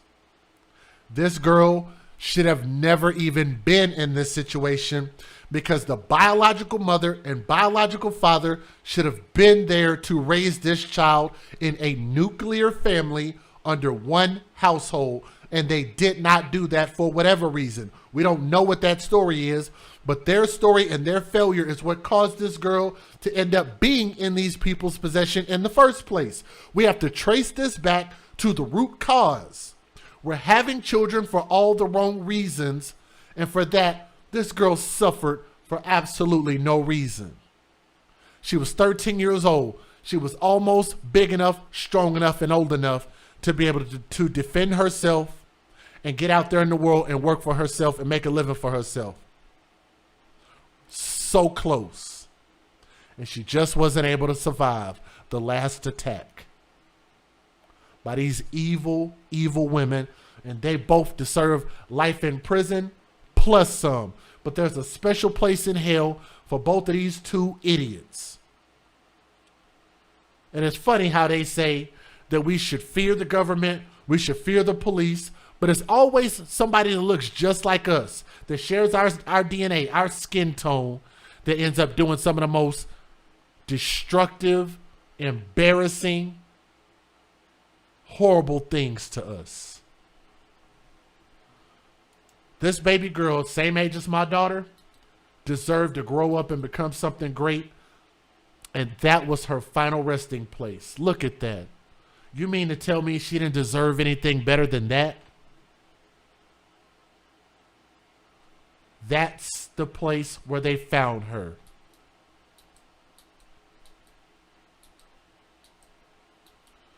Got all these search teams out there looking for her. To this baby girl, young princess, you deserve so much better. Young Delia, young princess, R.I.P.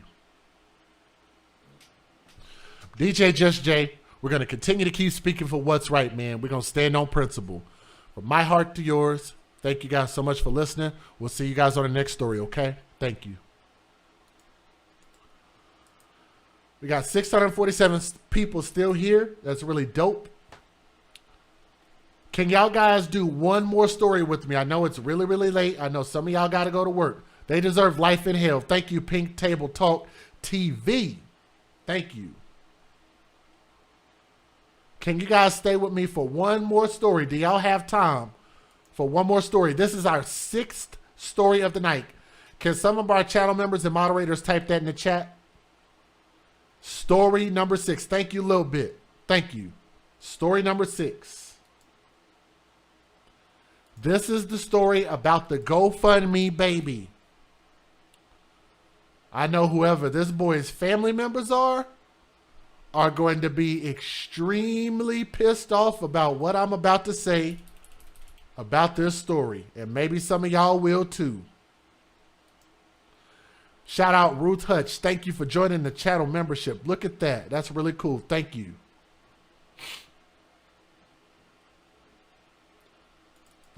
I named it actually the GoFundMe baby. It's actually what I named it. I'm going to try to keep this really short, really brief. The GoFundMe baby.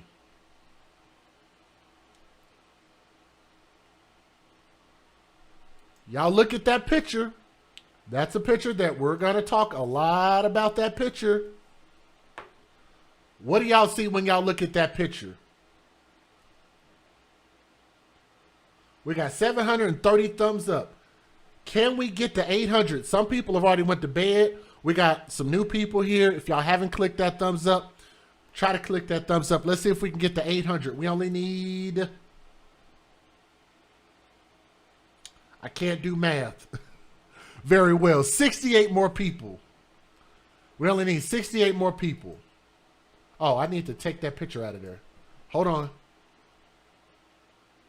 I thought I took all those pictures out. Maybe I didn't. Let me make sure. Hold on. GoFundMe, baby.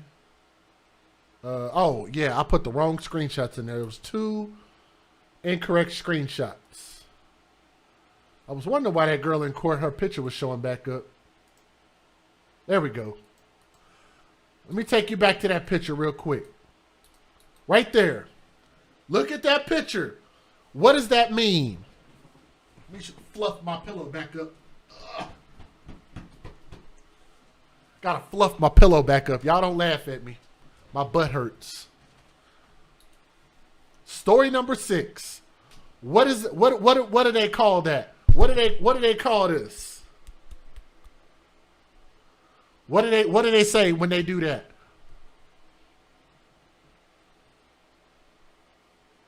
What do the old people call that? What do they call it? Do y'all know what they call that?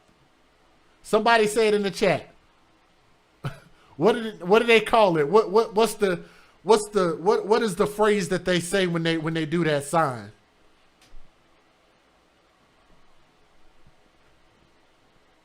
What is the phrase that they use when they do that sign? Do y'all know? I'm going to see who says it.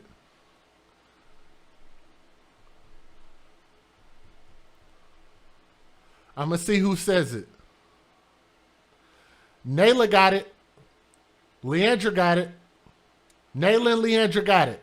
Look at what they wrote. Nayla Moore and Leandra Minix, they got it. Any all-around crime, got it. Gang, gang. Gang, gang. Gang, gang. Ain't that what they say?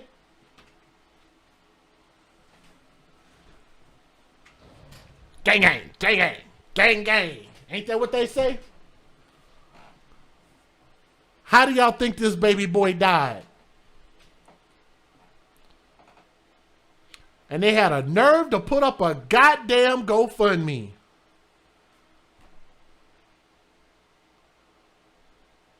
What y'all think? Talk to me. Come on, AFC, talk to me. What y'all think?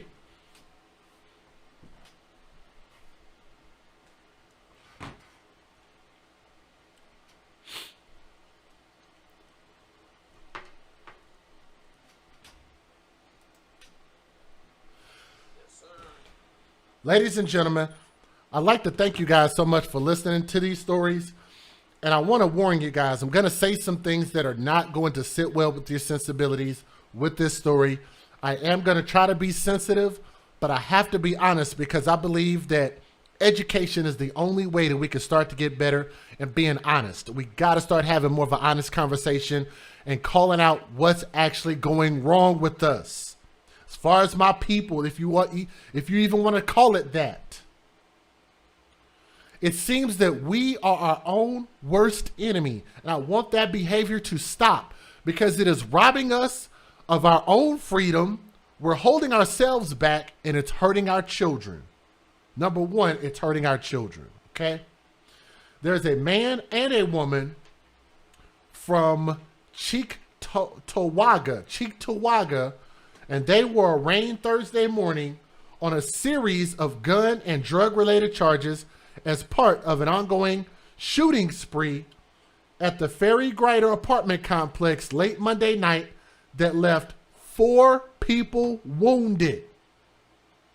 A man and a woman left 4 people wounded, including a 3-year-old baby boy who was shot in the head. Those 2 individuals, 22-year-old Daquan Richardson, how about that name?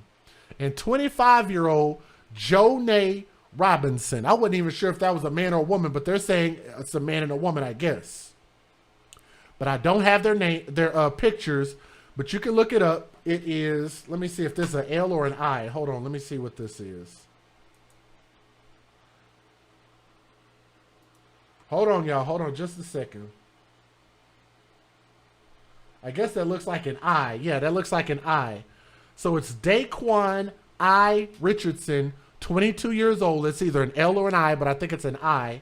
And Jonay B. Robinson, 25 years old. And they were arraigned in a Cheektowaga town court on 6 charges, including criminal possession of a firearm. According to court documents obtained by the News, investigators found a .25 caliber Titan pistol and a .223 caliber Spikes tactical semi-automatic rifle. Wow, that is a mouthful. Similar to the style of the AR-15 in the couple's apartment on Slate Creek Drive. They said they found that in the couple's apartment. So are they boyfriend and girlfriend? Are they out thugging it together? They out doing drive-bys together? They out busting guns together, Bonnie and Clyde? I don't know. But both weapons were loaded according to a felony complaint, and neither one was legally registered, of course. Along with the guns, investigators also found cocaine and other drug paraphernalia, which they say was being used in sale and distribution of drugs, of course. Because that's just what thugs do. Erie County District Attorney Johnny Flynn said that the search of the apartment that led to those charges came from an investigation that started after the shootings late Monday. The warrant was executed at 5 p.m. on Tuesday. Flynn also noted that as of Thursday morning, Richardson and Robinson had not been charged with committing the shootings, although that may change once the ballistic tests are performed on the guns to see if they match any of the bullets recovered at the scene. And I'm going to tell y'all, it seems like that's going to be the case. Both defendants were ordered to be held on a $175,000 bail. $175,000 bail. You said, where is this at? This is Cheektowaga, New York. So, retired Sergeant Melinda, New York. Cheektowaga. That is a very hard name for me to pronounce. Cheektowaga. Sounds Indian to me. Sounds Native American. But I don't know. What do I know? I definitely don't know. According to witnesses, 2 individuals approached a gathering at a Ferry Grider Apartments where residents were watching an amateur fireworks display. They were out watching fireworks. They were out cooking, chilling, having a good time. Next thing you know, bah, bah, bah, bah. The next pops they heard were gunshots. How about that?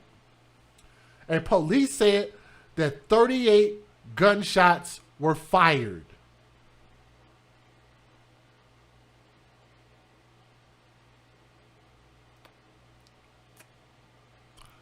38.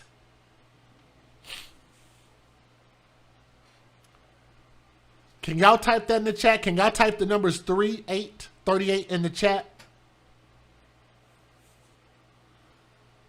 38. Where is Black Lives Matter when you need them?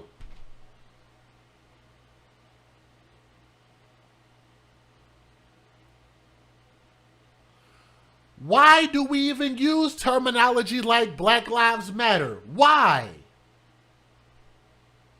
Clearly these people don't mean it. They out pumping the fist. Black power, Black Lives Matter. Stop killing us. Stop killing us. You shot 38 bullets at your own people. I want y'all to think about this for a moment. Out of all the ridiculous emails that I've been getting, and people talk about I'm the problem. People are mad at me for talking about stories like this. They are more mad talking about I'm about to sue you. We gon' run up on you when we see you. You can end up stanking somewhere. What other kind of stuff are people saying? You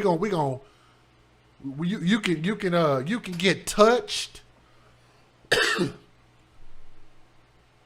All of the weird stuff that people will email me and write me all of these death threats because they don't like the fact that I'm standing up and I'm saying that this shit shouldn't be happening.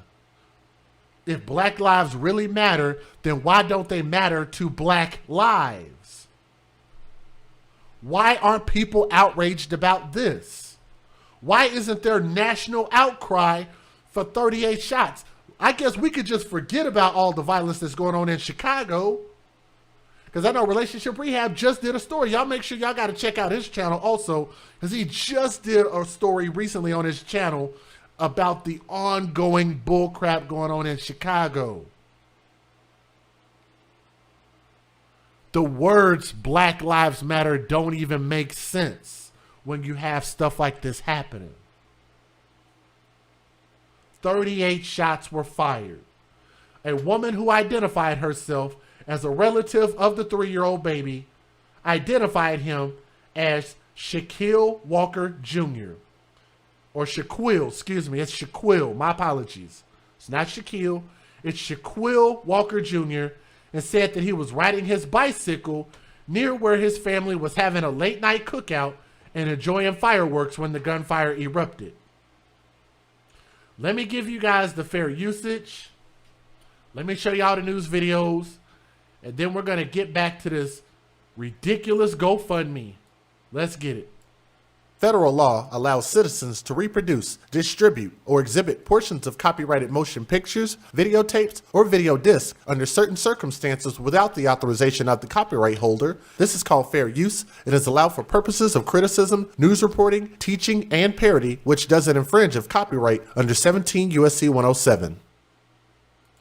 Let me take a pause real quick.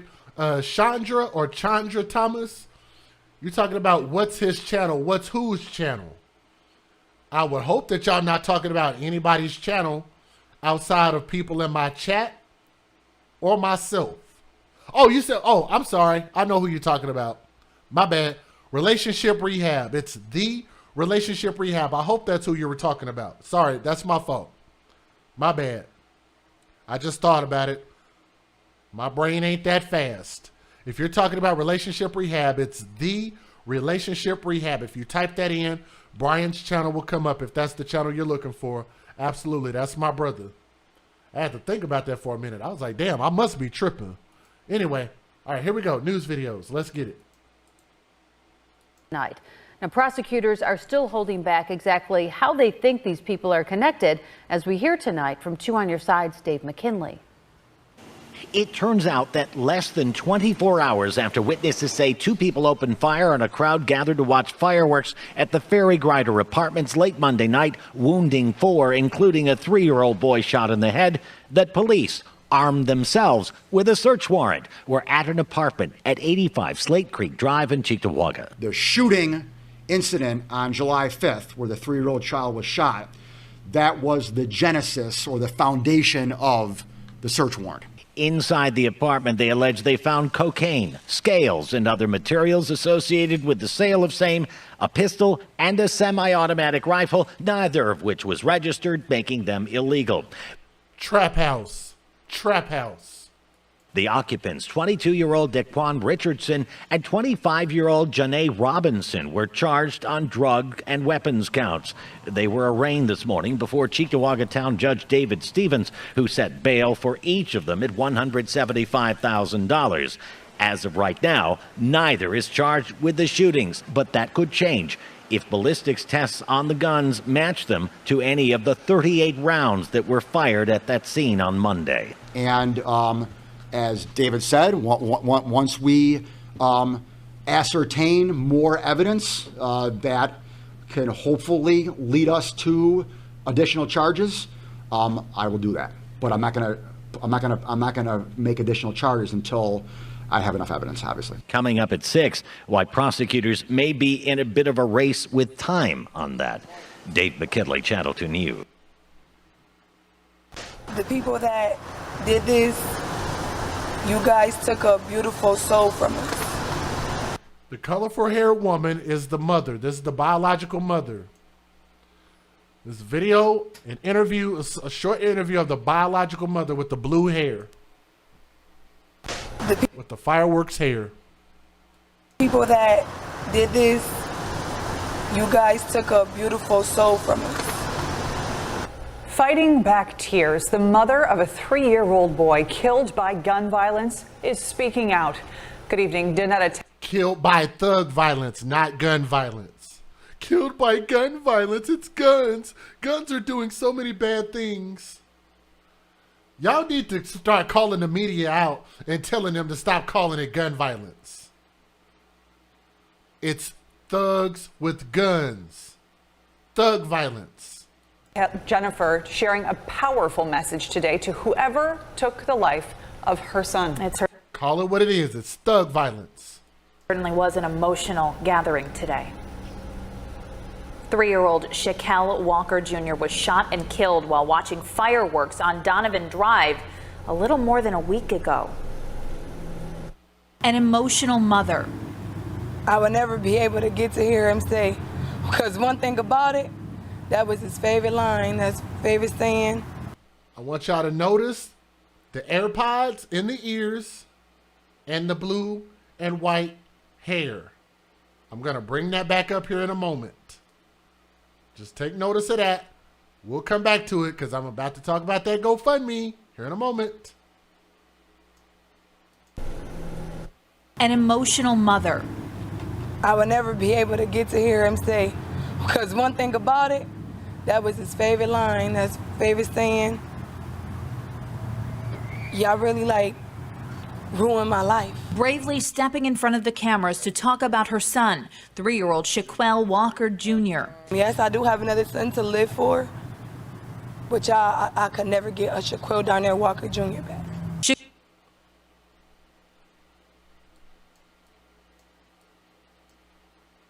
Shaquille Walker Jr. Yes, I do have another son to live for, which I could never get a Shaquille Darnell Walker Jr. back. I do have another son to live for, which I could never get a Shaquille Darnell Walker Jr.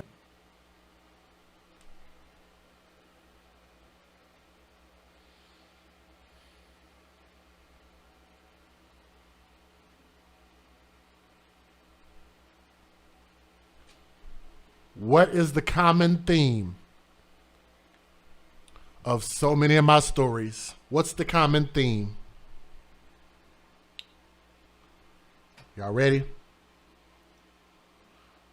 We as black folks continue to have children by people who aren't worth having children by.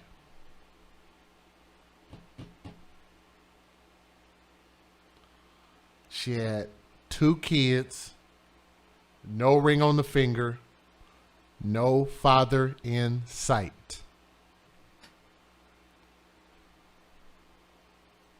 Two kids, no ring, no father in sight.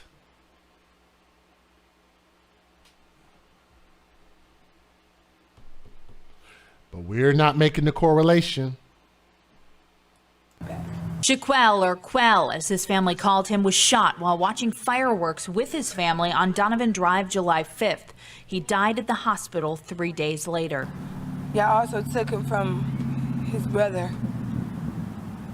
He was an amazing big brother. The family and community are grieving. Baby, young, vibrant baby that never had a chance at anything. That you destroy the community, you destroy the family. Police in Buffalo had been working around the clock on this case to find the person or people who shot Quell and 3 other people. Anyone who targets a 3-year-old deserves a special place in hell, obviously. Erie County District. Did y'all hear what he just said? This dude, I think he watches my show. Listen to what he just said. We're gonna talk about those gangs here in a minute. We're gonna talk about that here in a minute.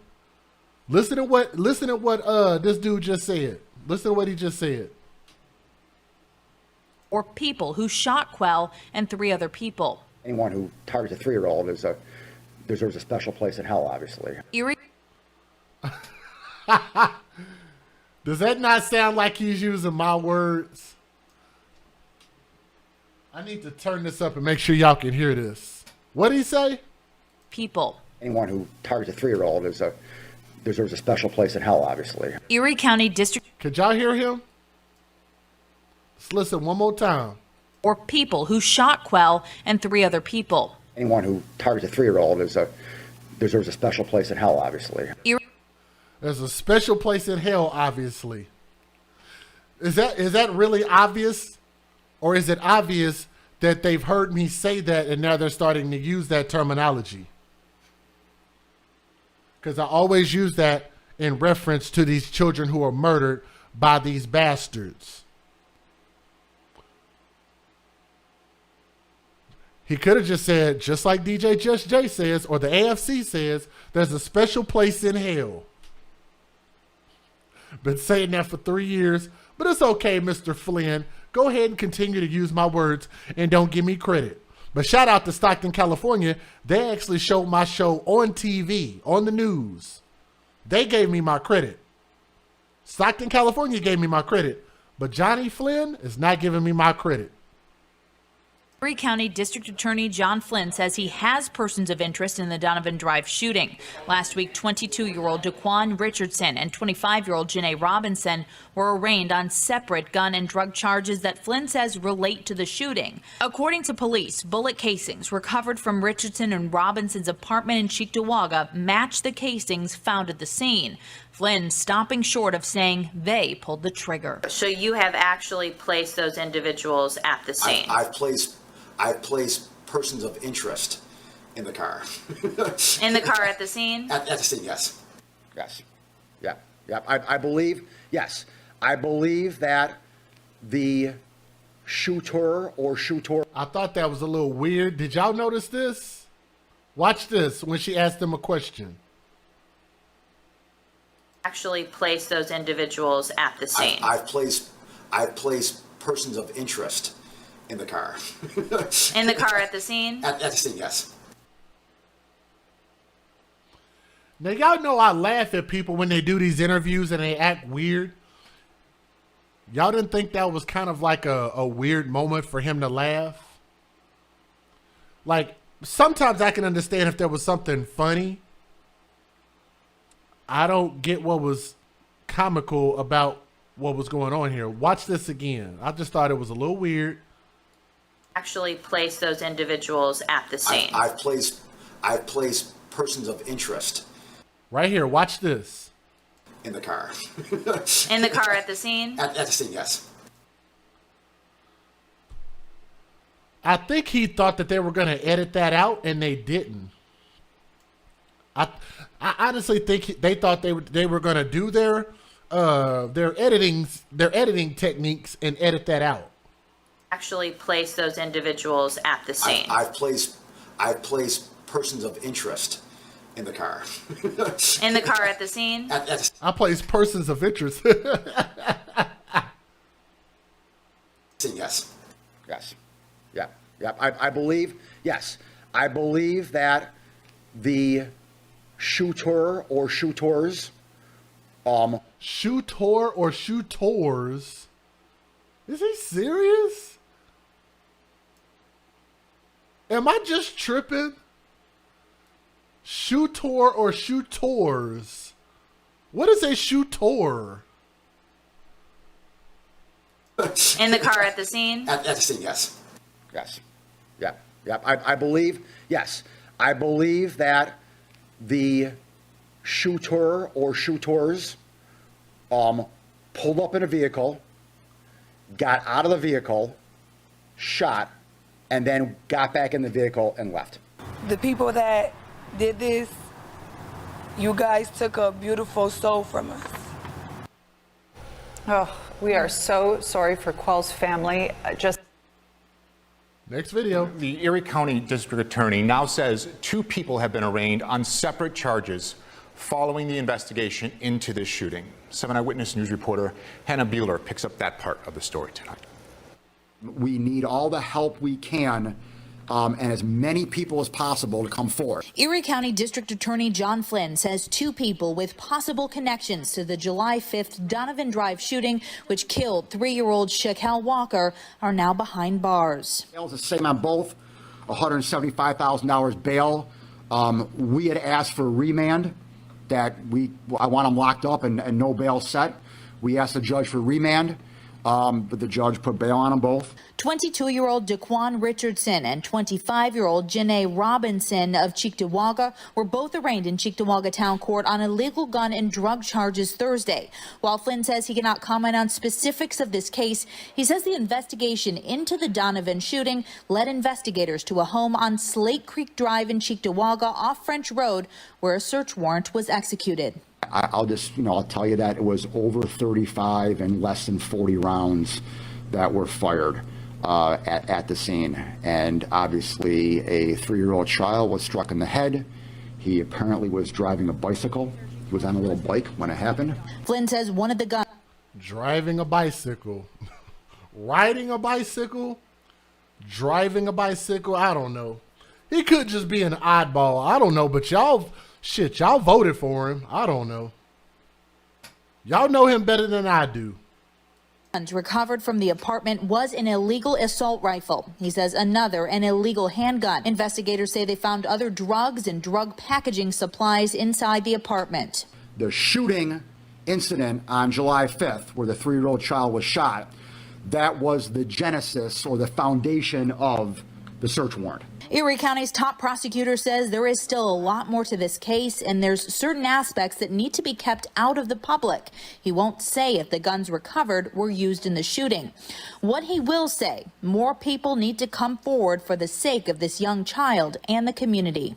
You have a unique situation where you have a 3-year-old child, and hopefully that tugs at your heart. Hopefully that on an emotional level that says to someone, a human being, my gosh, I've got to come forward. I've got to tell what I know. Anyone with information on the July 5th shooting or any crime in the city is asked to contact the Buffalo Police confidential tip line. I will say this. I want y'all to notice this. Let me show y'all something real quick. Shooting or and then we're going to wrap up. And thank y'all for staying so late with me. Crime in the city is. Let me show y'all something. Asked to contact the Buffalo Police. I thought this was really cool. You see a lot of men out there, a lot of fathers out there, and they at least had some people in the streets, and it looked like they cared. Looks like the police officer is talking to the man. They're trying to work together. It's something about this video, this point in the video, I just really like this moment. Because we actually need more of this. We need more cooperation with the police to cooperate with us, and for us to cooperate with them. We need to cooperate together. I don't think people understand how vital it is for all of us, as black, as white, as Asian, as Latin, as African, as police, as government, all of us need to, as military, let me not forget about our military. All of us have so much more in common than we do different. We all have so many things in common. We need to take advantage of every opportunity to try to come together, work together, and help each other. Amen on that? Thank you. Thank you. Just thought this was a good moment. Just want to credit them for that. Confidential tip line at 847-2255. In Buffalo, Hannah Bueller. Now, this, I think, is the grandfather. He looks like he's like my age. He don't even look that old to be a grandfather. But this is the father to the father of the baby boy, if I'm not mistaken. I mean, I really don't know what to say right now. I'm just a loss for words that it can happen to a little kid when he's in front of his house, in front of his grandmother's house with his father, you know, cooking, enjoying fireworks like everybody else was doing on the 4th and the 5th. For my son, for the 3 or 4 years he was able to be a father, you know, I looked up to him. He was a good father. No. He was a good father, man. He took care of that boy. He don't deserve that. Him being 3, he just killed the whole generation. You know, we don't know what this man could have became. I probably was looking at the next mirror. As much stuff as I talk, man, I know he's gonna do something.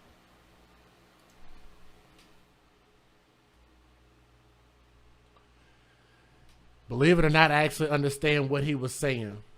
He said what I said and what I always say, but he just said it in a different way. What he was actually saying was this little boy could have grown up to become something great. He could have grown up to become anything. And unfortunately, his life was taken by somebody who resembles his skin tone, his neighborhood, his community. Okay? So our condolences to the family. We're sorry for baby Quill losing his life at the hands of thugs and idiots and drug dealers selling drugs to their own people. But while we're talking about cutting out, because we're getting ready to talk about that picture right there, cutting out the violence and breaking the cycle, let's talk about this cycle that nobody else is going to talk about except me. This picture signifies something very scary to me. When you talk about what he could have grown up to become, a lot of boys end up becoming products of their environment. They end up going along with the people in their neighborhoods. They end up getting enamored with fast money. They get enamored with the women who like these type of boys, because a lot of these women like these thugs. So the boys want to be getting the girls, and they know that they have to be like the thugs. That's the pattern that they follow. You know what this means? I don't really know what it means, but they say gang, gang. You hear them say gang, gang, gang, gang all the time like this, throwing this up. I don't know what that is. I know about some of the old 80s and 90s gang signs, but I don't know what that is. But I've seen the older teenagers, the young 20-year-olds, some 30-year-olds that do this stuff. Why am I bringing this up? For a reason that y'all might get mad at me about. I would love to think that this baby boy would have grown up to become something great. Like the grandfather said, like a mayor, somebody productive in his community. But a lot of these boys that grow up around violent environments and gang-infested environments and drug-dealing environments end up doing those very same things. Most of them that end up not doing those things, it's usually because they either get moved out of those environments and move to a safer, more productive environment, or they end up in sports and they have to just survive and live. and let their sports carry them through. But most of them don't end up wanting to go to college. Most of them don't end up having any aspirations. And most of them don't want to wait and be patient for a paycheck.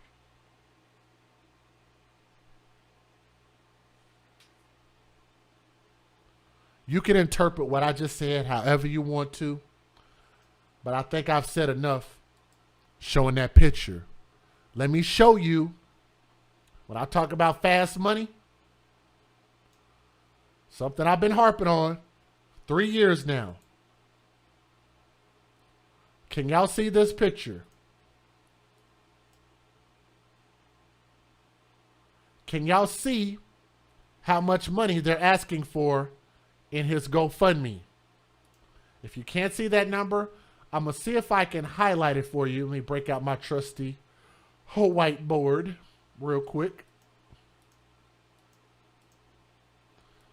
Can y'all see that number?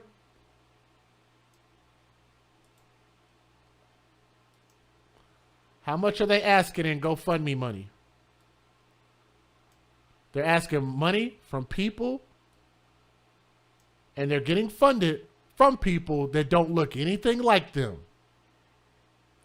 The people down here donating to them are not people who share their community, share in their neighborhoods. They're usually outsiders looking in, thinking that maybe one day if we give y'all enough money and support y'all enough, that maybe one day y'all will grow up and start having some respect for each other. Maybe this thing will just stop happening on its own. Those are the type of people that are donating because somebody was plucking on the heartstrings. Baby Quail had no life insurance. That's a fact. The reason I know that's a fact, because if they had life insurance, they wouldn't be asking for burial money. If you had life insurance, you wouldn't be asking for burial money. If you had life insurance, you wouldn't be asking for any money. You would just cash in on the policy that you should have already had. Because if you live in the hood and high violence and high crime neighborhoods, then you would know that there's a high likelihood that some stuff is going to happen that you should have life insurance. Let's just say that maybe they didn't realize it. Then guess what that means? That the mom is probably, because this is a part of a murder, part of a crime, they're probably going to have a lot of these funeral charges taken care of by the state. So that GoFundMe money is probably going to go right into her pockets. If she's now going to move from that neighborhood, move from that city, then what she needs to do is get life insurance on her second child, her other baby, and on herself. Is that fair enough to ask? So that way, if something else happens, it happens when you live in the hood. Sometimes bad shit happens when you live in these bad environments. Is it not fair of me to ask, then take this free money, since you say you didn't have enough money to pay for life insurance in the first place, and take that money and invest it into a college fund, into a trust fund, into a life insurance policy for your children, for your remaining child? I just don't think that's too much to ask. $10,000 should not be invested in putting it into the ground. Why invest $10,000 in a funeral when we won't invest $10,000 in a graduation? Maybe I'm speaking too much. Maybe I'm making a little too much sense. We won't invest money into the living, but we want to dump money into the dead. What can $10,000 do to benefit young Quell's life. Not an MFing thing. There's nothing $10,000, $11,000, $12,000 is going to do for that baby's life that we lost. But that money could help his baby brother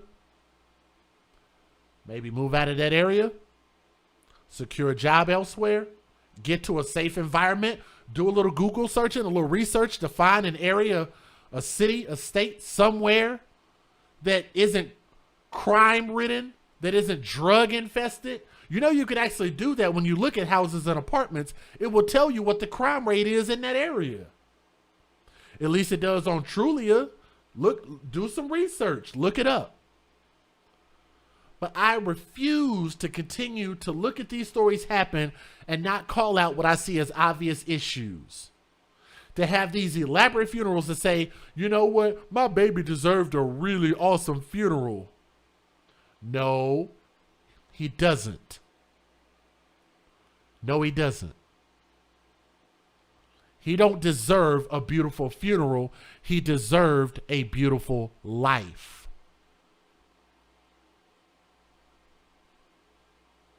He deserved the best effort while he was living. Why do we do everything so backwards? It ain't just black people, but it's too many of us. I'm familiar with it just because I see it happen a lot in the black community. Why do we do things so backwards and say that we're going to invest all of this money, all of this time, all of this energy into a funeral? Why? When you've got kids out here every day that barely got good shoes, that barely have books at school, that barely have school supplies, that are on lunch programs, free breakfast and lunch programs, and depend on these summer programs just to be able to eat lunch. Are y'all hearing what I'm saying? We will dump all that money into a funeral, but we won't dump all that money into better books, into better schools, into better teachers, into better neighborhoods, to better streets, invested into fighting crime. Remember they talking about defund the police?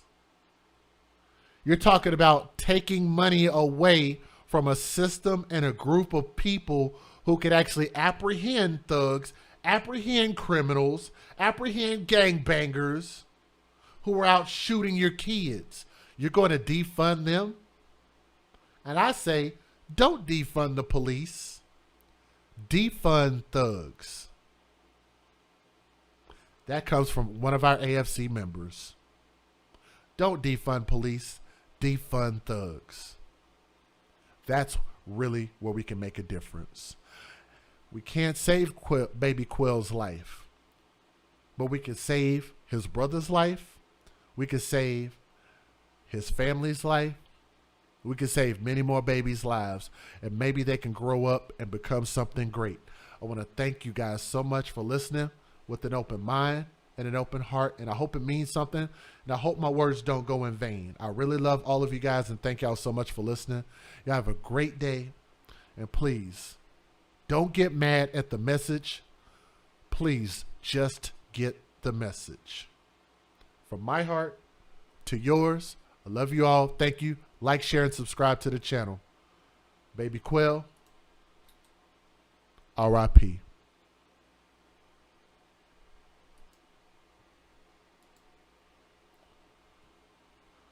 Guys, have a great night. I love you all.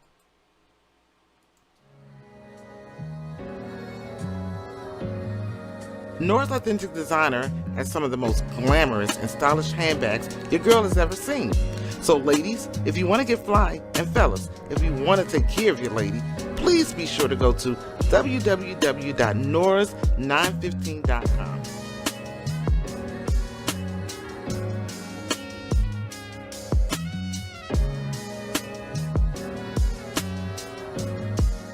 Batman.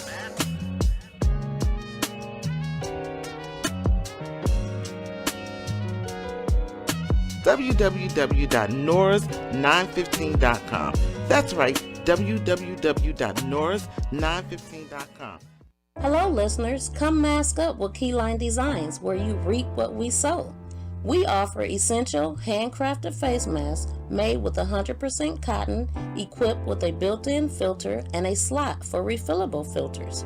Our masks have many uses like riding motorcycles, ATVs, while out in public places, outside exercising, lawn and gardening, and helps prevent the spread of germs. We offer bling, sports logos, monograms, many assorted fabrics and colors. We make child-size masks starting at the age of 2. Come join us today for the launch of our new website at keylinedesigns.com. Please be sure to like and follow our page on Facebook. Our links can be found in the description box of this video. Thank you.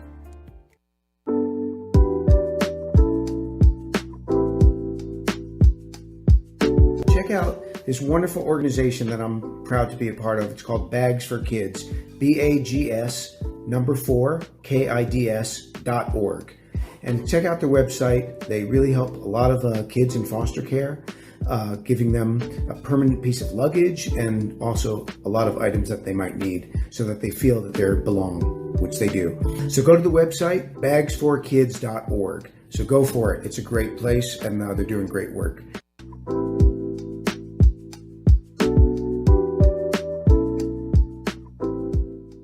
Exclusive new products that you will only see on my website at www.sayitwithchess.com. These products are made special by my mother, Keyline Designs. The hoodie blankie, the face mask, as well as the 4-in-1 African head wrap. Now the way it works, it is a reversible bonnet.